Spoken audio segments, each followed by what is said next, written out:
เนาะโจมเบิดมือเบิดเบ็ดให้กูก็จักมันจมอีหยังกันว่าเวียกงานกูก็เฮ็ดอยู่จักมันจมหาสิแตกอีหยังบ่แม่นจะบ่ได้พาเราเฮ็ดกิจกรรมมื้อคืนบ่เราจังหายนั่นบอกอันนี้ก็บอกให้กูเฮ็ดกิจกรรมนี่แหละมื้อคืนนี่ก็เฮ็ดกันกิจกรรมนี่แหละครับมื้อบ่ให้กูพาออกกำลังกายกลางคืนกูก็จักให้แหละจักเสียเฮ็ดจังใดจมอยู่บ่เลิกบ่เศร้าเท่าเดียวนี่จะพาเอื้อยแล้วเฮ็ดจังไดฮ้วยกูก็พาเพิ่นออกกำลังกาย1 2 3 4สั่นแล้วเฮ็ดเพิ่นมันก็แม่นแล้วมันบ่เป็นกิจกรรมแต่สั่นอ้ายบอกง่ายๆซะแล้วอยากให้จะซักยาให้เราตัวนี้นี่เพิ่นเป็นมื้อสุดท้ายมันต้องได้ซักยาเป็นเศร้าแม่นซักยาอีสังเป็นพวกผู้เฒ่าบอกอ้ายเพราะมันเป็นยาแนวใดต้นเสาแล้วเฮาจังกินโอ้ยอ้ายก็ยาตัวนี้นี่มันผู้ชายมีเบิดยาอีสังสเต็ปปูลูกกะหำคูหั่นเด้โอ้เข้าใจแล้วเข้าใจแล้วที่อ้ายก็สั่งน้องสิเมื่อก่อนน้องสิเมื่อก่อนเด้ออ้ายเด้อว่าให้มันหลายโศกดีหำโศกดีหำมันเจ็บแล้วก็ยากูสิไปซื้ออยู่ไสเด้เนาะยาสเต็ปปูลูกกะหำคูมียาสเต็ปปูลูกกะหำคูบ่มีอยู่มีอันเดียวไว้ซักให้เมียบ่ได้ขายหาซื้อไสก็บ่มีโอ้เจ็บหัวเด้น้ำทานหมอแก้วตานี่สิมีอยู่บ่เมืองนี่สิลองโทรหาเราเบิ่งไว้กับยานะมันจะมาขู่ไว้แล้วฟังบ่แล้วค่ะมาเว้าให้พังเด้ฮัลโหลนี่เบอร์ทานหมอแก้วตาบ่เนาะนี่เนาะพี่ตัวเด้อนี่มาซักยาให้เมียไปอยู่เฮือนมาไว้เด้อสิขาวเรากินดิเจ้าขอบใจอย่าลืมเด้อการกินจะส่วนนั่นแหละคอยจะพูดถึงน้ำมันช่างจะกับบริกินเขาจะกินเบิ่งนำเข้าไปมันบ่สิบ่เจ้าจะป้าเองอีเมลและสลัดกินได้เขาบ่ได้ให้ขาดได้ลูกมันต่างๆแล้วเฮ็ดโลดขึ้นมาพี่เด้อทานหมอขึ้นมากันแล้วก็ประหยัดเงินคือกันแต่ว่าเรื่องผู้ใดเป็นอีสังโอ้ยพญาผู้หญิงเพิ่นเจ้ามาซักยาให้เพิ่นต้องได้กวดเบิ่งก่อนแล้วว่ามันเป็นพยาธิจังสิว่างยาถือบ่กวดก็ได้ดอกทานหมอมีแต่ว่าซักสเต็ปปูลูกกะหำคูหั่นล่ะให้เพิ่นมีอยู่บ่น้ำทานหมอเพิ่นไปรอซื้อจนเมื่อยแล้วบ่มีโอ้ยอันยาสเต็ปปูลูกกะหำคูนี่น้ำผู้ชายมันก็มีหมดทุกคนนั่นแล้วต่างแต่ว่าผู้ใดสิซักเก่งซักบ่เก่งเท่านั้นแล้วท่านมีก็ซักให้เมียบ่ได้ติโอ้ยหมอนี่เว้าคือบ้านี่ของแนวนี้ผู้ใดสิซักแทนกันได้ก็ซักเองติผู้ใดสิกล้าซักมันสิจบแพทย์จบหมอมาข่อยก็กรรมกรเศร้าให้เศร้าหน้าธรรมดาบ่จักสิซักดอกเอาซักให้แน่แล้วไปห้วยเมาแพ้อีหลีบ่นี่ซักอีหลีได้เอาโลดถ้าพวกผีบ้าว่าสิเขามาซักยาสเต็ปปูลูกให้ยังบ่เข้ามาอยู่ป่านนี้นั่งหัวจะว่าให้ข่อยเขามาซักยาสเต็ปปูลูกให้เจ้าได้นี่แม่นซัมบ่โอ้ยถ้าพี่บ้านจะเป็นศาสตร์เป็นเบิดปัญญาแห้งเนาะไอ้ขี้โตจะเสียแล้วซักยาสเต็ปปูลูกให้ข่อยบ่นี่เพิ่นซักโลดเพิ่นซักโลดขอนี่ละบอกเพิ่นเบิดปัญญาแห้งนะน้องผัวข่อยเอามาที่สั่นเขามาที่กันเอาเลยที่กระสั่นตอบสนองให้ตามคำขอเลยไปแก้เสือก่อนเด้อแก่ช่วงแก่เสียที่ซักยาโอ้เขายากดีเว้ยเขายากดีเจ็บเจ็บสมาห้องมาข้างแห้ง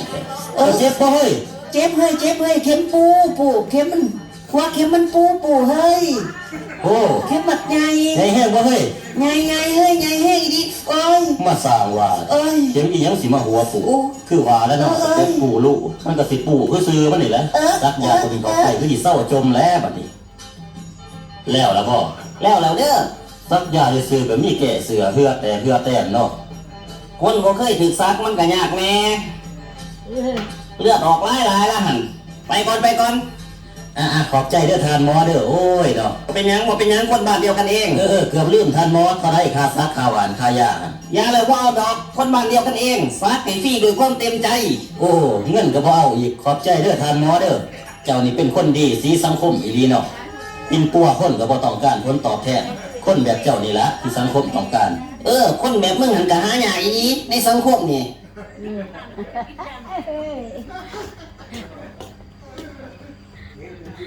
แม่กระถือมืดอันแหละ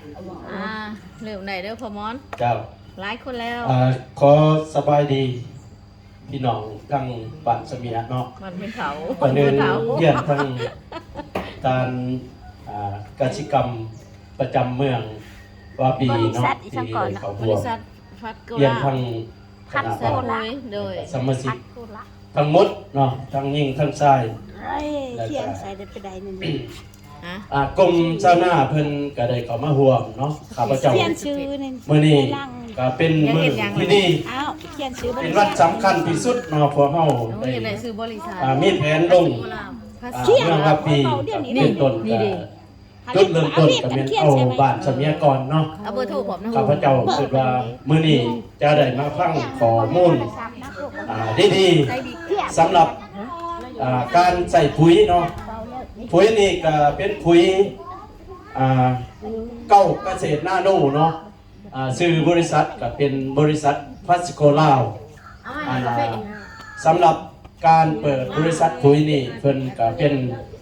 เปิดมาหลายปีแล้ว แต่ว่าสำหรับแขงสารวัตรของเฮานี่ก็ยังมาใหม่เนาะสำหรับอยู่จำปาสักนครปากเซหรือปากซองเปิดเฮ็ดมา3-5 ปีแล้วเนาะก็เป็นตลาดดีๆขายปุ๋ยนี่ ซิเบอร์สายตา เพราะว่าเป็นหนังจังหวะแน่นอนเนาะปุ๋ยนี่เป็นปุ๋ยดีที่สุดเนาะในการนำใส่กับพืชต่างๆเป็นต้นเขานอแล้วก็มันสับปะหลังหรือว่าใส่สำหรับมา กินกาแฟเมื่อย กาแฟต่างๆหมักทุเรียนก็ได้รับผลดีเนาะทั้งประธานมื้อนี้เพิ่นประธานบริษัทพัสโกลาวเป็นผู้ผลิตปุ๋ยดังกล่าวนี่เพิ่นจบมีความรู้สูงสุดที่จะไม่จะได้มาอธิบายและวิธีใส่ปุ๋ยและผลเสียของปุ๋ยโตอื่นๆเนาะคือเฮาใส่บ่ถูกต้องบ่ถูกตามหลักการของการใส่หรือว่าการกินของพืชต่างๆนี่ก็เป็นมีความยุ่งยากเนาะเป็นต้นเป็นพวกเฮาเห็นผ่านมาก็คือมีเพียมีไฟอยู่ในต้นเขาหรือว่าพืชต่างๆเนาะก็จันเมื่อว่าเวลาอันสมควรเวลานี้ก็พวกเฮาขอเชิญทั้งการศิลปกรรมเมืองขึ้นมาเปิดเป็นทางการเนาะขอเรียนเชิญเนาะขอตัวมือให้แน่เนาะ สบายดีตอนเช้าเนาะอันนี้ข้าพเจ้าเองก็แนะนำตั้งหน้าทางกสิกรรมเมืองบ่ปีเฮาเนาะคือว่าได้ถือหมอกไม้แต่งตั้งเนาะมานำพาบริษัทพัดโกลาวนี้เนาะลงกันไว้ในขอบเขตเมืองบ่ปีเฮานี้เนาะกระสันข้าพเจ้าเองก็รู้สึกภาคภูมิใจนะที่ว่าเพิ่นได้ลงมาเป็นแห่งหนึ่งที่ช่วยให้แก่เวียงงานกสิกรรมของเฮานี้เนาะเพราะว่าแต่เฮาก็คันเว้าเรื่องคือนอนสิลงเฮ็ดเวียกแต่ละบ้านหรือว่าแนะนำทางด้านวิชาการมันก็ค่อนข้างยุ่งยากเนาะแต่สั่นก็ได้อาศัยทางบริษัทเนาะก็หลายๆบริษัทที่เข้ามาเฮาก็ได้เป็นตัวช่วยตัวแห่งหนุนเนาะตัวส่งเสริมเกี่ยวกับด้านเวียกงานกสิกรรมเนาะกษันข้าพเจ้าก็สิบ่มีหยังล่วงหลายเนาะก็เป็นบ้านก็เป็นบ้านกันเองเนาะก็เคยเห็นหน้าเห็นตากันอยู่เนาะทุกมื้อกษันก็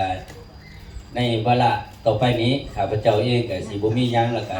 สิขอเปิดกองประชุมเนาะเพื่อเป็นทางการนับแต่วันนี้เนาะเป็นต้นไปเอาขอขอบใจเด้อแต่ที่มอบให้ทางบริษัทเพิ่นเฮ็ดเวียกต่อเนาะ อันนี้ก็ทั้งกสิกรรมทั้งองค์การจัดตั้งกสิกรรมเมืองว่าปีเป็นได้มากล่าวจุดประสงค์เปิดเป็นทางการเนาะเพราะว่าพวกเฮาจะได้เคลื่อนไหวถูกต้องตามหลักการในการเฮ็ดเวียกของบ้านเฮาบริษัทนี้ก็เป็นบริษัทที่ถูกต้องตามกฎหมายเพราะว่าได้ลงทะเบียนได้เปิดเป็นบริษัทอย่างคักแน่เนาะและมีประธานมีห้องประธานมีผู้บริหารมีวิชาการด้านการตลาดต่างๆเนาะอันนี้เป็นทางทงไส้ขึ้นและในเวลาต่อไปนี้เนาะขอเรียนเชิญท่านประธานบริษัท ฟัสโกลาวคือทานท่วงไส้พิซซ่าเมืองลาวขอเรียนเชิญให้ทานมามีคำเห็นแล้วก็ให้ความรู้ให้แก่การใส่ปุ๋ยเนาะขอเรียนเชิญเนาะขอขอบใจ นะก่อนอื่นนะครับก็สบายดีทุกท่านเราบ้านสเมียหรือสเมียสเมียเนาะบ้านสเมียที่จริงเขาลงครั้งที่2เลยให้เคยเห็นกันเนี่ยรอบก่อนเป็นหน้าปีกายนี่แต่ว่าทรงหน้าปีเขาดำหน้าเหลวเขามาปีกายยุ่นนี่กันมีแต่ ปีนี้มา อำนาจกับพ่อประมาณ4-5 คนน่ะมีพอก็มาหน่อยเนาะ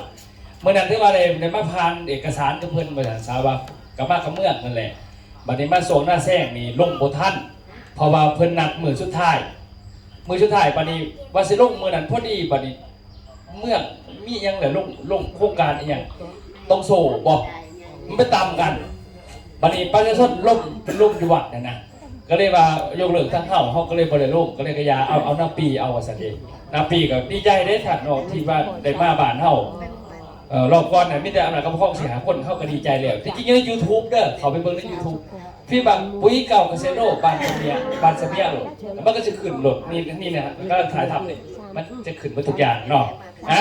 ที่นี่จะใช้เวลาน้อยนิดเนาะเพราะว่ามีซิมกาแฟน้ำต่างๆจะได้กาแฟแซ่บอยู่บ่นี่ระหว่างเฮาขายดีๆจ้ะขายดีเนาะท่านเมเกตชนี่เพิ่นมาขายมายังเนาะเพราะว่าที่จริงแล้วเนี่ยบริษัทเท่านี้เนาะสิแนะนำสินค้าของบริษัทเด้อบริษัทก็คือบริษัทพลาสโกลาวเขาออกค่าเขาจะกันเพียงคนเดียวบางคนว่าคือต่างซื้อยากแท้เป็นคนถามหลังพลาสโกมันเป็นทุกที่จริงเป็นบริษัทจากต่างประเทศมาบัดนี้พ่อมาอยู่ลาวที่จริงซื้อบริษัทแบบพลาสโกบัดนี้มาฮอดลาวเป็นพลาสโกลาวสินะไปกัมพูเจียเรียกว่าพลาสโกแคมโบเดียสินะไปพม่าพลาสโกเมียนมาสินะมันเอาพลาสโกน้ำหนาบัดมาลาวก็ว่าพลาสโกลาวมันเป็นสินค้านำเข้าอาเซียนเนาะประมาณนี้ส่วนข้าพเจ้าเองนี้เนาะเขาเรียกว่าในนามของเจ้าของทะเบียนเจ้าของบริษัทที่ว่าฟังเล่าแต่ว่านำเข้าจากโครงงานไทยทั้งหมดเลยสินค้าจดทะเบียนถูกต้องตามกฎหมายทุกอย่างในการลงเผยแพร่โฆษณาการถูกต้องตามกฎหมายสำนักงานอยู่ที่บ้านแก้วสัมพันธ์นครปฐมหรือว่าไงขึ้นตลาดแฟชั่นมอลล์นี่ตลาดห่างนะเข้าไปไม่มีบันไดเลื่อนขึ้นกันดีอยู่ลัก2กันดีอยู่หันแหละติดกันอยู่ข้างขากันเนาะอันนั้นคือสำนักงานเขาอยู่ตรงนั้นนี่ดิติดตัวนี้ติดกับ3 สัตว์นี่อันนี้มาของการเขาอยู่นี่อันนี้คือของการเขาอยู่ที่นครปฐมเนาะแสดงเขาอยู่นี่โอ้3-4-5 ปีเดี๋ยวได้ก็เปิดตลาดทมิตสุดท้ายเขาบนได้เปิดตลาดหน้าแทรกหรือหน้าปีหรอกเขาเปิดตลาดกาแฟก่อนเพราะว่าหน้าเขาใส่ปุ๋ยหน่อยว่าต้มให้ฟังนะเขาจะเป็นเจ้าของเนาะเวลาเขาสิเฮ็ดธุรกิจนี่มันก็มีความเสี่ยงค่าใช้จ่ายเพราะจังค่าเซาค่าทะเบียนค่าอากรค่าภาษีมันจ่ายเบ้อโดยพนักงานจะคนเราก็ต้องจ่ายภาษีดิบัดนี้มันต้องมียอดขายประจำแสดงยอดขายประจำเขามีอยู่ที่ปากซองแขวงจุฬาภรณ์เนาะแต่ว่าเขาเวลาลงตามแขวงนี่เป็นประธานลงเองเพราะว่าเขาอยากให้การยอมรับจากคนเมนประชนจากความจริงว่าอยากให้ผู้ขายไปเว้าทุกทีประเด็นนะไปบอกอยากขายก็บอกไปเลยเนาะไปบอกให้ผู้อื่นบ่ดีเขามาคนทำ30 กว่าปีก็ต้องไม่ดีเนาะเพื่อสักอย่างกันแหละว่าถึงว่าแต่เขาไปบอกให้เขามันก็พิมพ์เองขนาดนั้นว่าบ่ได้ที่ว่าเขาเปิดเรียบร้อยแล้วที่ว่าเขาขายดีแล้วเขาหมอกให้ตัวแทนทั้งหมดเลยนะประมาณนี้เนาะอันนี้เป็น3 ปุ๋ยเฮาค่ะนี่คือทะเบียนบริษัทจะเป็นข้าพเจ้าเองเป็นเจ้าของทุนทุกอย่างเลยเนาะดูเด้อันนี้ใบอนุญาตขายปุ๋ยเนาะขายได้ทั่วประเทศลาวใบภาษีใบอากรต่างๆเขามีทุกอย่างถูกต้องตามกฎหมายมีใบทะเบียนฟุ้นอันนี้แปลว่าคันบ่มีตัวนี้นี่แม่นแขวงกับบริษัทออกขอตกลงคือว่าใบแจกการต้องมาให้ได้ว่าให้เมืองเด้อลงลงโฆษณาได้บ่ได้สันใบตัวนี้สำคัญคือเราใบทะเบียนฟุ้นคันภาษาไทยเพิ่นว่าใบทะเบียนปุ๋ยนะแต่บ้านเฮาหันเขาว่าปุ๋ยบ่มีในเอกสารประเทศลาวเอิ้นว่าฟุ้นสิเป็นน้ำเกินว่าฟุ้นเด้อเขาว่าปุ๋ยบ่มีแต่ว่าเขาจือภาษาไทยมาซื่อๆว่าปุ๋ยนะแต่นี่เนาะฉะนั้นเกินน้ำเขาทุกอย่างท่านอันน้ำเขาเป็นพวกจังซี่เด้เป็นพวกไงเนาะผ่านประตูเดียวคือผ่านด่านตม2 เมกทุกอย่างท่านนี่ก็นำเขาเองนึงเขาเองทุกอย่างท่านแล้วก็เจ้าหน้าที่เพิ่นเขากวดแต่ละกระสอบพอดีเขามีกวดสอบเบิดได้ทุกอย่างทุกท่านเพิ่นต้องเป็นห่วงเรื่องทางกฎหมายเนาะมันหลักเขามาบ่ได้มีเป็นหลักดอกเป็นพวกเพราะว่าหลักมาบ่เห็นหลดพวกนึงเนาะกระสอบนึงก็บ่อย่างนั้นแล้วมันหนาขา10 โลเนี่ยมันบ่ได้ท่านฉะนั้นทุกอย่างเนาะก่อนสิมาเป็นปุ๋ยนี่ก็สมมุติลงโฆษณาก็มีใบแจ้งการจากแขวงลงมาเมือง เมื่อไปจังไห้ทั้งวิชาการทั้งหน่วยงานเพิ่นลงนะเฮาต้องการอยู่ให้สอดคล้องเขาอยู่ยากว่าซั่นซะ เขาก็ได้ใช้ เขาก็เป็นคนลาวแล้วกันบ่เป็นคนไทยบ่เป็นคนหยังอาจจะทรงผมคือบางคนบอกว่าแม่ได้เป็นคนไทยบ่เนาะคนลาวเขาจะเป็นคนเมืองพุทธทองแขวงจำปาสักลูกหลานบ่ลำเลือด แม่ก็แม่เบิ่งอยู่มากก็ บ่ แม่น ลูกหลานบ่ลำเลือดลำบ่เป็นแต่ว่ามีวงดนตรีเป็นของเจ้าของแต่ว่าให้ลำบ่ลำเลือดบ่เป็นแต่แม่นั่นเอง ก็เชิญเด้อ อันนั้น เป็นสัน นั่ นะ นเองลำเลือกออกเป็นคนโสดกับแม่ แม่บอกแม่เนาะนี่นะฉะนั้นมื้อนี้แนะนำปุ๋ยเฮาข้าพเจ้าก็บ่บอกว่าสิมาขายปุ๋ยต่างๆให้มันเบิดเลิศเพอร์เฟคดอกให้ทุกท่านได้เลือกเบิ่งเนาะว่ามันถึงต้องบ่มันถึงใจบ่หั่นนะคนเอาบ่เป็นว่ามันสิไปดีโหลดจังได๋แบบไรหั่นนะฉะนั้นข้าพเจ้ามาก็เลยว่าต้องเฮ็ดแปลงทดลองก่อนแปลงทดลองนี่สิจริงเขามีหลายบอร์ดพอเฮามานี่ปีที่2แหละได้ใส่เบิ่งเด้ออยู่เมืองว่าปีเฮาประมาณ 2-3 จุดที่เฮาลงเลยจะให้เบิ่งไม่มีวิดีโอพร้อมๆเนาะแต่ว่าเป้าหมายหลักข้าพเจ้าจะให้ก็คือความรู้ในการใส่ปุ๋ยที่ถูกต้องว่าปุ๋ยนี่นะมันก็มีหลายแบบหลายยี่ห้อหลายกาประเทศไทยมีอยู่แสนกาประเทศลาวเขามีหลักพันแต่ว่าน้ำเขาจากไทยเป็นหลักที่จริงอ่ะปุ๋ยมันมีน้ำเขาจากเวียดจากจีนได้แต่การยอมรับของบ้านเฮาคันปากกาตัวไทยอ่ะจากเสือเนาะขนาดส่งเสริมการลาวมันยังบ่สื่อกันนะบ่เป็นหลักบ่เป็นผ่านผู้ใหญ่เป็นบ่ส่งเสริมแต่ส่งเสริมเลยแต่ว่าคันปากกาตัวนั้นขึ้นมาบ่สื่อติขันมากตัวลูกซื้อไทยเป็นไทยเนมันบอกมันรถติดตาติดใจไปแล้วนะแสดงข้าพเจ้าเขาเรียกว่าเอาสินค้าจากไทยมากแต่ว่ามาจดผ่านเนี่ยมันถือบ้านเฮาประมาณนั้นเนาะประเมินการใส่ฝุ่นปุ๋ยถันเนาะให้เขาใจวิธีการใส่ปุ๋ยว่าใช้เขาใส่ปุ๋ยเคมีนี่แหละ16 เขาใส่จะได้มันจะถึงต้องพอเขาจะได้เขาเห็นการเขาก็สื่อโหลดเนาะเขาเสือเขาก็สื่อโหลดแต่ว่าที่จริงเนี่ยเป็นยังไงเขาใส่ปุ๋ยมาหลายปีแล้วมันคือดินเคลื่อนว่าดินสมดินเข้มดินเสื่อมดินถอยดินแข็งดินกดมันเกิดจากไซด์นะเขาสิเกตอะไรจังไหนทุกท่านฉะนั้นเขามาเบิ่งวิธีการเกตต่างๆเนาะแล้วก็เกษตรโน่ที่เขาพยายามมาทำเสนอหนีเกตจนตอนท้ายเนี่ยเขาสิมีให้ทุกท่านที่บ้านนั่งอยู่นี่ให้คนละทงแบบนี้ คนละสอบ คนอื่นแต่ว่าไปใส่ได้นี่ตัวนี้เด้อตัวนี้ไปใส่ได้สิว่าวิธีใส่เด้อหมักพริกบ่หมักในตาข้าวปูตัวนี้หมักก็เสร็จลบหมักก็ชนะได้ใส่เบิ่งมาใส่ที่ไหนมาเบิ่งการไปใส่ปุ๋ยสัตว์มาเบิ่งตัวนี้เนาะฉะนั้นคำถามว่าเป็นหยังเฮาต้องซื้อปุ๋ยพืชต้องการหยังจากปุ๋ยมีจากประเภทเฮาต้องมาเข้าใจตัวได้เราเป็นกุ้งหัวไหวด้วยกันเนาะก็คือที่จริงเนี่ยพืชเนี่ยมันบ่ต้องการกินปุ๋ยได้พืชมันต้องการกินอาหารคือคนนี่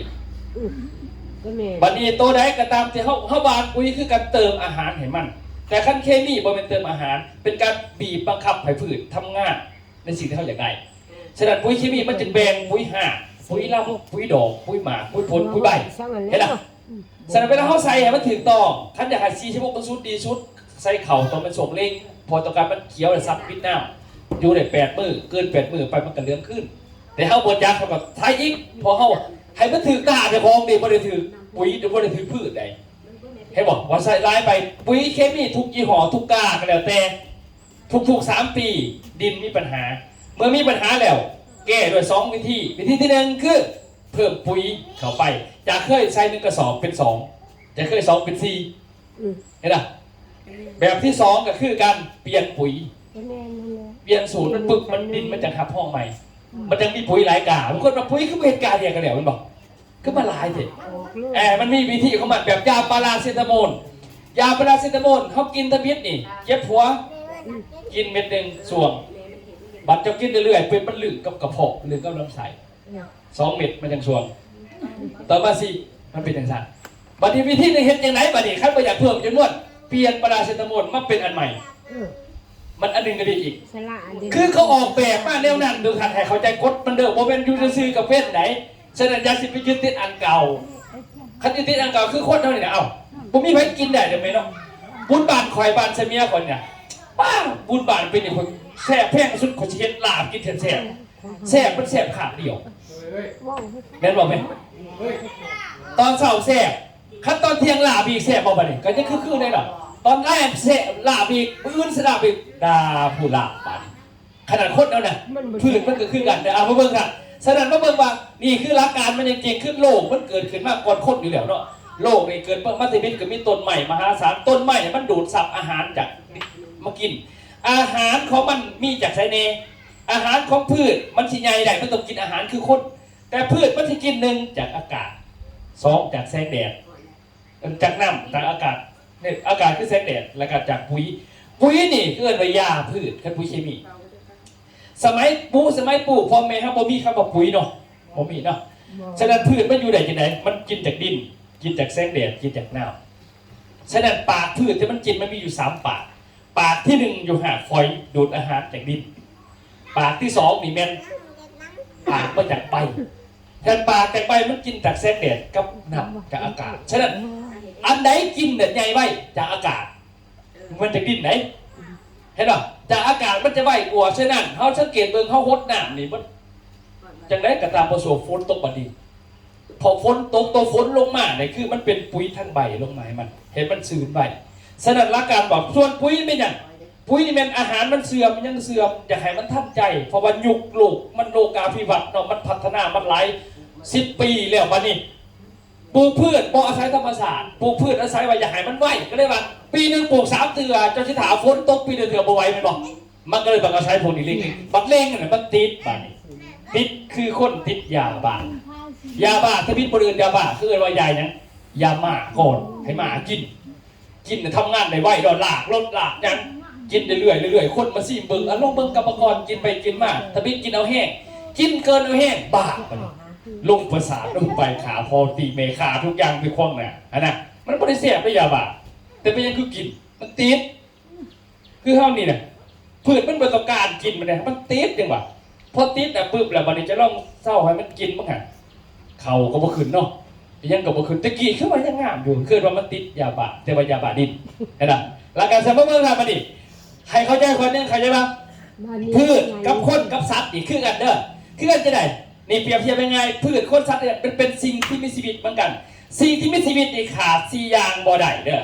ขาดอากาศบ่ได้ขาดน้ำบ่ได้ขาดอาหารบ่ได้ขาดยาบ่ได้แต่ว่าคนนี่นะคันบ่มีอากาศย่างหาได้เนาะคนบ่มีน้ำย่างหาบ่ได้ใส่หมูไปก็ยังเอามาให้กินเนาะพอได้คนบ่มีอาหารก็ยังไปหาของกินไปหาซื้อกินไปบ่ได้ก็มีคนมาให้กินบ่สบายต้องใส่ยาพืชบ่นี่พืชนี่แหละแต่พืชต้องการอากาศฟรีโอเคต้องการน้ำถ้าฝนตกกับถ้าเจ้าของดูเนาะให้น้ำพืชต้องการอาหารเข้าไปจักว่าอาหารพืชมีอย่างไรบ้างจักแต่ว่าเอาปุ๋ยใส่บัดปุ๋ยมันเป็นยาปุ๋ยเคมีเป็นยาแบบยาเคมีบัดอาหารมันเป็นอย่างเขาบ่จักปล่อยมันไปตามธรรมชาติออกจากบอนเก่ากับบ่ได้ต้นใหม่อาศัยหากไกลไปเลยอาศัยอากาศทั้งบนไหนฉะนั้นใครพยาบาล4 อย่างนี่สิ่งที่พิษขาไปได้ตายมือน่ะมาเบิ่งปริมาณเขามันกินเด้อพืชนี่เวลามันกินปุ๋ยมันกินนั่นก็ตามไม่ว่าเวลาเขาปลูกเขาก็ตามมันต้องการน้ำแต่5%เกิน5%นี่กับบ่ใหญ่ต่ำกว่า5%กับบ่ใหญ่เด้อที่ปกติมันต้องการอาหารจากอากาศ5%มันต้องการปุ๋ยเคมีเพียงแต่5%เกิน5%ดินเสียต่ำ5%กับบ่พอให้เข้าใจใช่ก่อนแต่ว่ามันต้องการอาหารเสริมอาหารนอก 45% แต่บัดนี้เวลาพ่อแม่หาเวลาสิปลูกเขาบ่ได้หาอาหารเสริมอาหารนอกของมันบ่เขาจะหาแต่ปุ๋ยอยู่บ่นั่นแหละมันเขาใส่มา30 กว่าปีมันจึงเพิ่มปุ๋ยบ่เศร้าใส่ปุ๋ยแล้วมันคือเบาคือเก่าแท้ที่ว่าแต่ก่อนใส่สอบนึงเท่าใดใส่ปุ๋ยสอบนึงได้เขา100 กระสอบเดี๋ยวนี้ใส่6 กระสอบมันจะได้100 กระสอบบ่มันคือบ่เห็นเพิ่มโฉมเสามันบ่มันเป็นอีหยังแสดงว่าปัญหาบ่ได้อยู่ที่นะมันอยู่ที่ว่าดินของเขามันเบิดอาหารเขาบ่ได้เติมเพราะว่าองค์ประกอบมันต้องเป็นแบบนี้ปุ๋ยเคมีบ่แม่นบ่ให้ใส่ไดเคยฟังผมว่าขายอินทรีย์อย่างเดียวว่าปุ๋ยเคมีบ่แม่นจะเป็นเขาว่าจะนั่นน่ะจะขายของเจ้าดิให้เข้าใจว่ามันต้องใส่แต่มันต้องการแค่นี้แล้วมันต้องการอีตัวนี้ฉะนั้นเขาสิเฮ็ดจะได้มันสิสมบูรณ์แบบนี้มันจะง่ายนะมันจังสิงามแล้วก็ดินมันสิดีฉะนั้นวิธีแก้มันได้ใส่บ่อยฟังคือปุ๋ยเคมีนี่พืชมันต้องการ5%คือคนกินเหล้าบุญปีนี้เขาไปกินเหล้ามาหลายปีนี้จะเอาขาดเชื่อนี่จะซื้อเป็นแกนลอนก็แล้วแต่จะกินซ้ำเมาเนาะกินซ้ำเมาเนี่ยเรื่องนั้นหักแตกแล้วเนาะพืชด้วยกันมันจะกินเคมีแต่ซ้ำมันพอยิดพอได้5%เกินน่ะมันจะหักแตกแต่มันบ่หักคือคนมันหักออกทั้งใบกับหักออกทั้งพวกมึงเด้อการหักมันเป็นจังซี่เวลาคอยรวยนะคอยมีเงินกูมูในบ้านเสมียพิษไฟคอยจะใส่หลายบ่พิษเด้อใส่ได้ ใส่ปุ๊บเวลาปั๊บเวลาใส่พืชนี่มันจะดูดเป็นยามันเป็นแต่หาเปอร์เซ็นต์แต่ถ้าเกินไปปุ๊บ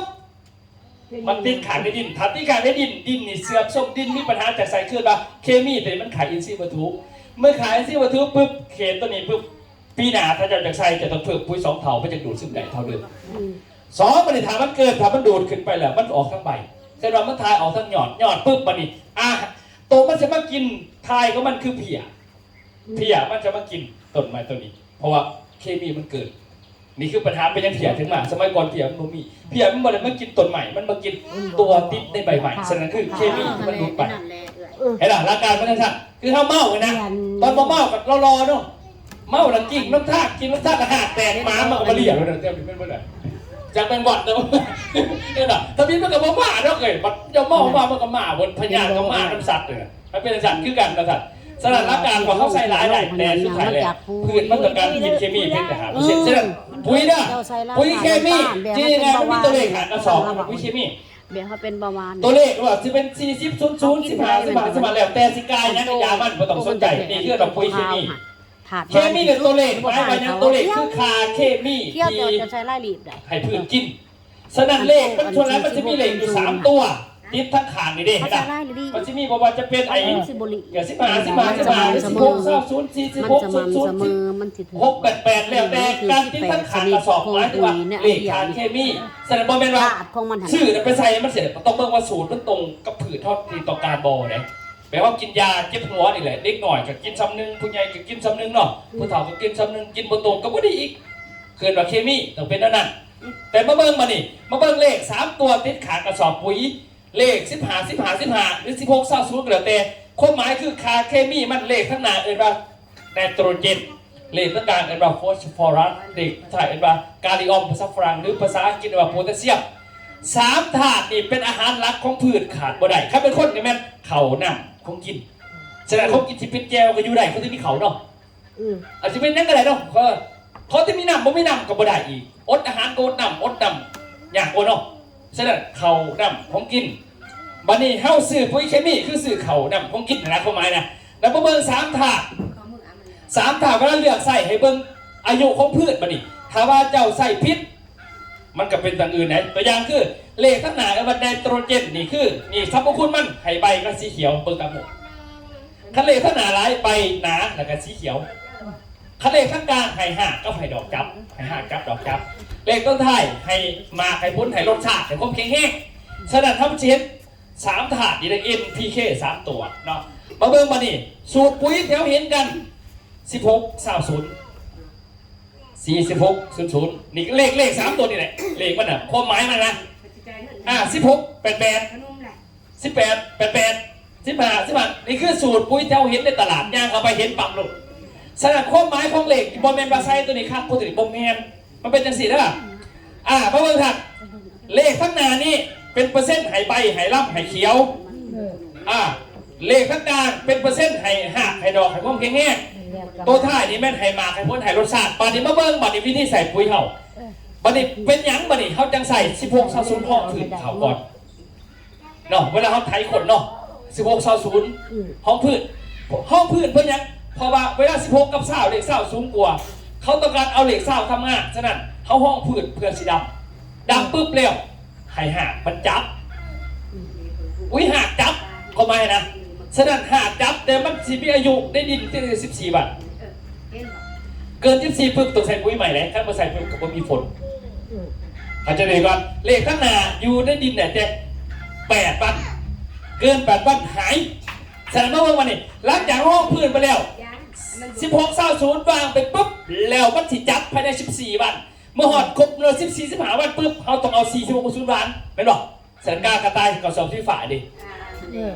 เขาบ้านไปอย่างนี่อันนี้5เขาบอกเอาเพราะมัน0มาก็เอามัน0เขาเอา46%ให้ใบให้รับให้เขียวก็เลยเอิญว่าปุ๋ยเล้งใครจะว่าปัดเล้งปุ๊บตัวนี้นี่มันอยู่ได้แต่8 วันเกิน8 วันฐานะบ่ได้อากาศบ่ได้เหลืองคือเก่าแต่อย่าไปเอาใส่นะใส่ผมเป็นสีเขียวได้บ่ได้เพี้ยลงมันเกินกำหนดมันอาจจะว่าทำไมนะฉะนั้นตัวนี้มันจะอยู่ได้เพียงแต่บ่แม่นเอาเล้งเขียวเรื่องเดียวแหละบ่แม่นสัตว์ตัวนี้มันจะให้เพียงแต่ว่าสัตว์วิทย์น่ะไปอยากให้มันใหญ่สัตว์ ตามอายุการมันถ้าเกินนั่นต้องเบิ่งอากาศเบิ่งดินเบิ่งหยังนั่นอาหารพ่อบ่มันเหลืองไหนบ่แม่นว่าใส่ปุ๋ยตัวใดก็ใส่สีพวกกระสุนบดตัวใดน่ะก็ยังบ่เห็นยังเหลืองอยู่เคยเห็นบ่ก็ย้อนว่าอาหารในดินมันเบิดทุกท่านเนี่ยฉะนั้นบัดนี้บ่ว่าละสูตรเมื่อเวลาสีพวกกระสุนเฮาเล็งแล้วบัดนี้สูตรจริงของการใส่ปุ๋ยเคมีเวลามันตั้งท้องถือประมาณเขาให้ใส่16 88อีกรอบนึงบ่แม่นให้เลือกเอาเด้คันบ่16 88เอา18 88แทนก็ได้ตัวนี้แทนกันได้แต่เวลามันสิถอกห่วงเขาให้ใส่สูตร15นี่คือสูตรจริงของการกระต่ายแต่บ้านเฮาบัดนี้เขาบ่ได้เฮ็ดจังซี่แม่นบ่บ้านเฮาเขาบ่ได้ซื้อเขาหันคือว่าซื้อปุ๋ยมันแล้วเขาสิใส่ตามสูตรแต่ความจริงเขาใส่ตามสูตรเขาบ่ได้เป็นหยังเขาใส่ตามเงินกับใส่ตามวัฒนธรรมที่เคยมีว่าเคยใส่อีกอย่างหนึ่งคนบ้านเฮาผู้หนุ่มมันบ่อยู่บ้านมีแต่ผู้เฒ่าเฮานะนั่นน่ะนี่คือปัญหาถ้าใส่ตามสูตรนี่ก็ตายหาเลยเอาเงินมาแต่ได้มาซื้อปุ๋ยมันก็แพงเนาะอันนี้คือว่าทั้งสูตรจริงนะให้เบิ่งว่าสูตรที่บ้านเฮาใส่กับบ่ได้ใส่ตามสูตรเขาใส่ตามเฮาเองใส่นะสนัดมาเบิ่งคืออย่างปุ๋ยเก่าเกษตรโดนี้เฮาแก่จังไดเพราะว่าก่อนเขาจะเซ็ตปุ๋ยมาขายกับคิดเบิ่งแล้วเฮียเขาจะไปเฮียนอยู่ไทยถึง4 ปีนี่มาเข้าใจว่าคัดสิสอนบ้านเฮาใส่สูตรจริงมันเป็นไปบ่ได้เพราะบ้านเฮาคือบอกแล้วใส่ตามเงินแล้วก็ใส่ตามเคยใส่แล้วก็จบแต่ว่าปัญหามันอยู่ที่ดินนะบัดนี้ปัญหาอยู่ที่หน้าของเฮาเป็นยังเขาใส่แล้วมันยังคือเก่าอยู่แล้วก็เปลืองเงินซื้อซ้ำนะบางทีเวลาเขาจะเฮ็ดปุ๋ยมาโอ้พ่อแม่บ่ต้องใช้ตามสูตรบ่ไหวเฮ็ดปุ๋ยเม็ดตัวนี้มาเก่ากันสิได้โน่นนี่คือเป็นการเกิดว่าเป็นสูตรร่วมยัดร่วมใส่ให้หย่อปุ๋ยลงมาจาก6สูตรเขามาเป็นเฮาสูตรเดียวโดยที่ว่าในอันเดียวนี่สามารถบำรุงหากบำรุงต้นบำรุงใบบำรุงเขียวบำรุงดอกมาพ้นหัวมันดินแล้วแต่อยู่ในอันเดียวซึ่งเฮาใส่ตามส่วนของมันเอาปริมาณแต่ก่อนปุ๋ยพวกนี้มีแต่5 กิโลราคาแพงวันนี้มันยัดให้ได้50 กิโลเพราะบ้านเฮา5 กิโลบ่ซื้อดีก็อยากขอบ่ซื้อคนบ่เคยบ้านเฮาซื้อตามบ่เคยกับเคยเด้อเขาบ่ซื้อว่ามันยังอยู่ได้ฮะนี่ตัวนี้ได้ทันเด้อฉะนั้นตัวนี้เนาะของเฮาจึงใส่โครงสร้างดินเป็นหลักเนี่ยเพิ่นอยากคันบ่เอาโครงสร้างดินทะเบียนฝุ่นเพิ่นบ่ออกแล้วก็เพิ่นหมายลงโฆษณาให้บอกปุ๋ยเคมีสิบ่ลงโฆษณาบ่ได้ยกเว้น1โครงการบวกกับหลักจังได๋2มาแม่นเอาเขาหันค่าจังได้ให้จะไปเลือกเองเขาโฆษณาโทรทัศน์2ด้วย2นั้นเจ้าเฮ็ดจะไปซื้อเองไม่ดอกแล้วไปเบิ่งห้างค่าขายปุ๋ยเศรษฐีขายปุ๋ยบ้านเฮามีไผเฮียนจบปุ๋ยมาบ่แล้วเขาบ่ได้พ้นสนใจเจ้านะเจ้ามาซื้อเองสิเอาพร้อมดอกอันตัวนี้เวลาเขาใส่บ่ดีเขาด่าเขาบ่บ่ได้ด่าเขาอีกเขาก็เสยแน่นน่ะนั่นแหละแบบแม่บ้านเฮาเป็นแนวนั้นเด้อเขาเฮาไปซื้อตามเฮาเห็นในโทรทัศน์แล้วแบบเฮาไปซื้อยาเอาไปสิซะบัดนี้เฮาเจ็บหัวแม่เวลาไปเจ็บหัวนี่เป็นไข้ส่วนนั้นเฮาไปซื้อยาเฮาก็บ่ได้ไปถามผู้ขายอีกเฮาไปบอกร้านเฮาไปซื้อเฮาจัดกันเรียบร้อยแล้วอีน่ะปลาเด้อแบบนี้เด้อมันบอกบัดผู้ขายก็บ่เป็นผู้เฮียนมาเด้อผู้เฮียนมาหันแม่นเอาทะเบียนมาติดลูกเขาอีกต่ออยู่หั่นลูกเข้าไปซื้อกับลูกมันต่อถ้าด้านไหนเขาบริเวณแบบนี่มันเป็นแบบนั้นฉะนั้นคือเฮานี่ในบริษัทเฮาเฮ็ดจังซั่นบ่ได้เพราะว่ามันต้องให้ข้อมูลในการใส่ถูกต้องส่วนเฮาจะซื้อแบบนั้นแล้วแต่เฮาสิคิดเฮาบ่ได้ว่าอย่างนั้นเฮาต้องการเป็นอยู่ยาวนานนะความหมายนะจักยาวนานได้3เทื่อละมาสิมาเรื่อยๆนะนี่ล่ะตัวนี้ล่ะแต่นั่นตัวนี้ก็เลยว่าเฮาเน้นในการปรับโครงสร้างดินแล้วก็ของเฮาเวลาลงดินขิงเดือนมาเด้อตัวนี้มาแน่นอนปุ๋ยเม็ดนี่นะมันขิงเดือนมันจะกลับคืนมาขิงเดือนคือมาเขาบอกขิงเดือนมันจะมาได้แต่มาว่าดินนั่นมีอินทรีย์วัตถุเพราะขิงเดือนมันจะกินอินทรีย์วัตถุเป็นอาหารฉะนั้นสังเกตง่ายเด้อถ้าดินสมดินเข้มดินนั้นก็ตามมีปัญหาอยากแก้โดยที่บ่ใส่ปุ๋ยได้บ่ได้ที่จะเอาขี้เก็บลงขี้แกบตัวเดียวที่สามารถดึงดินเสียมาเป็นดินดี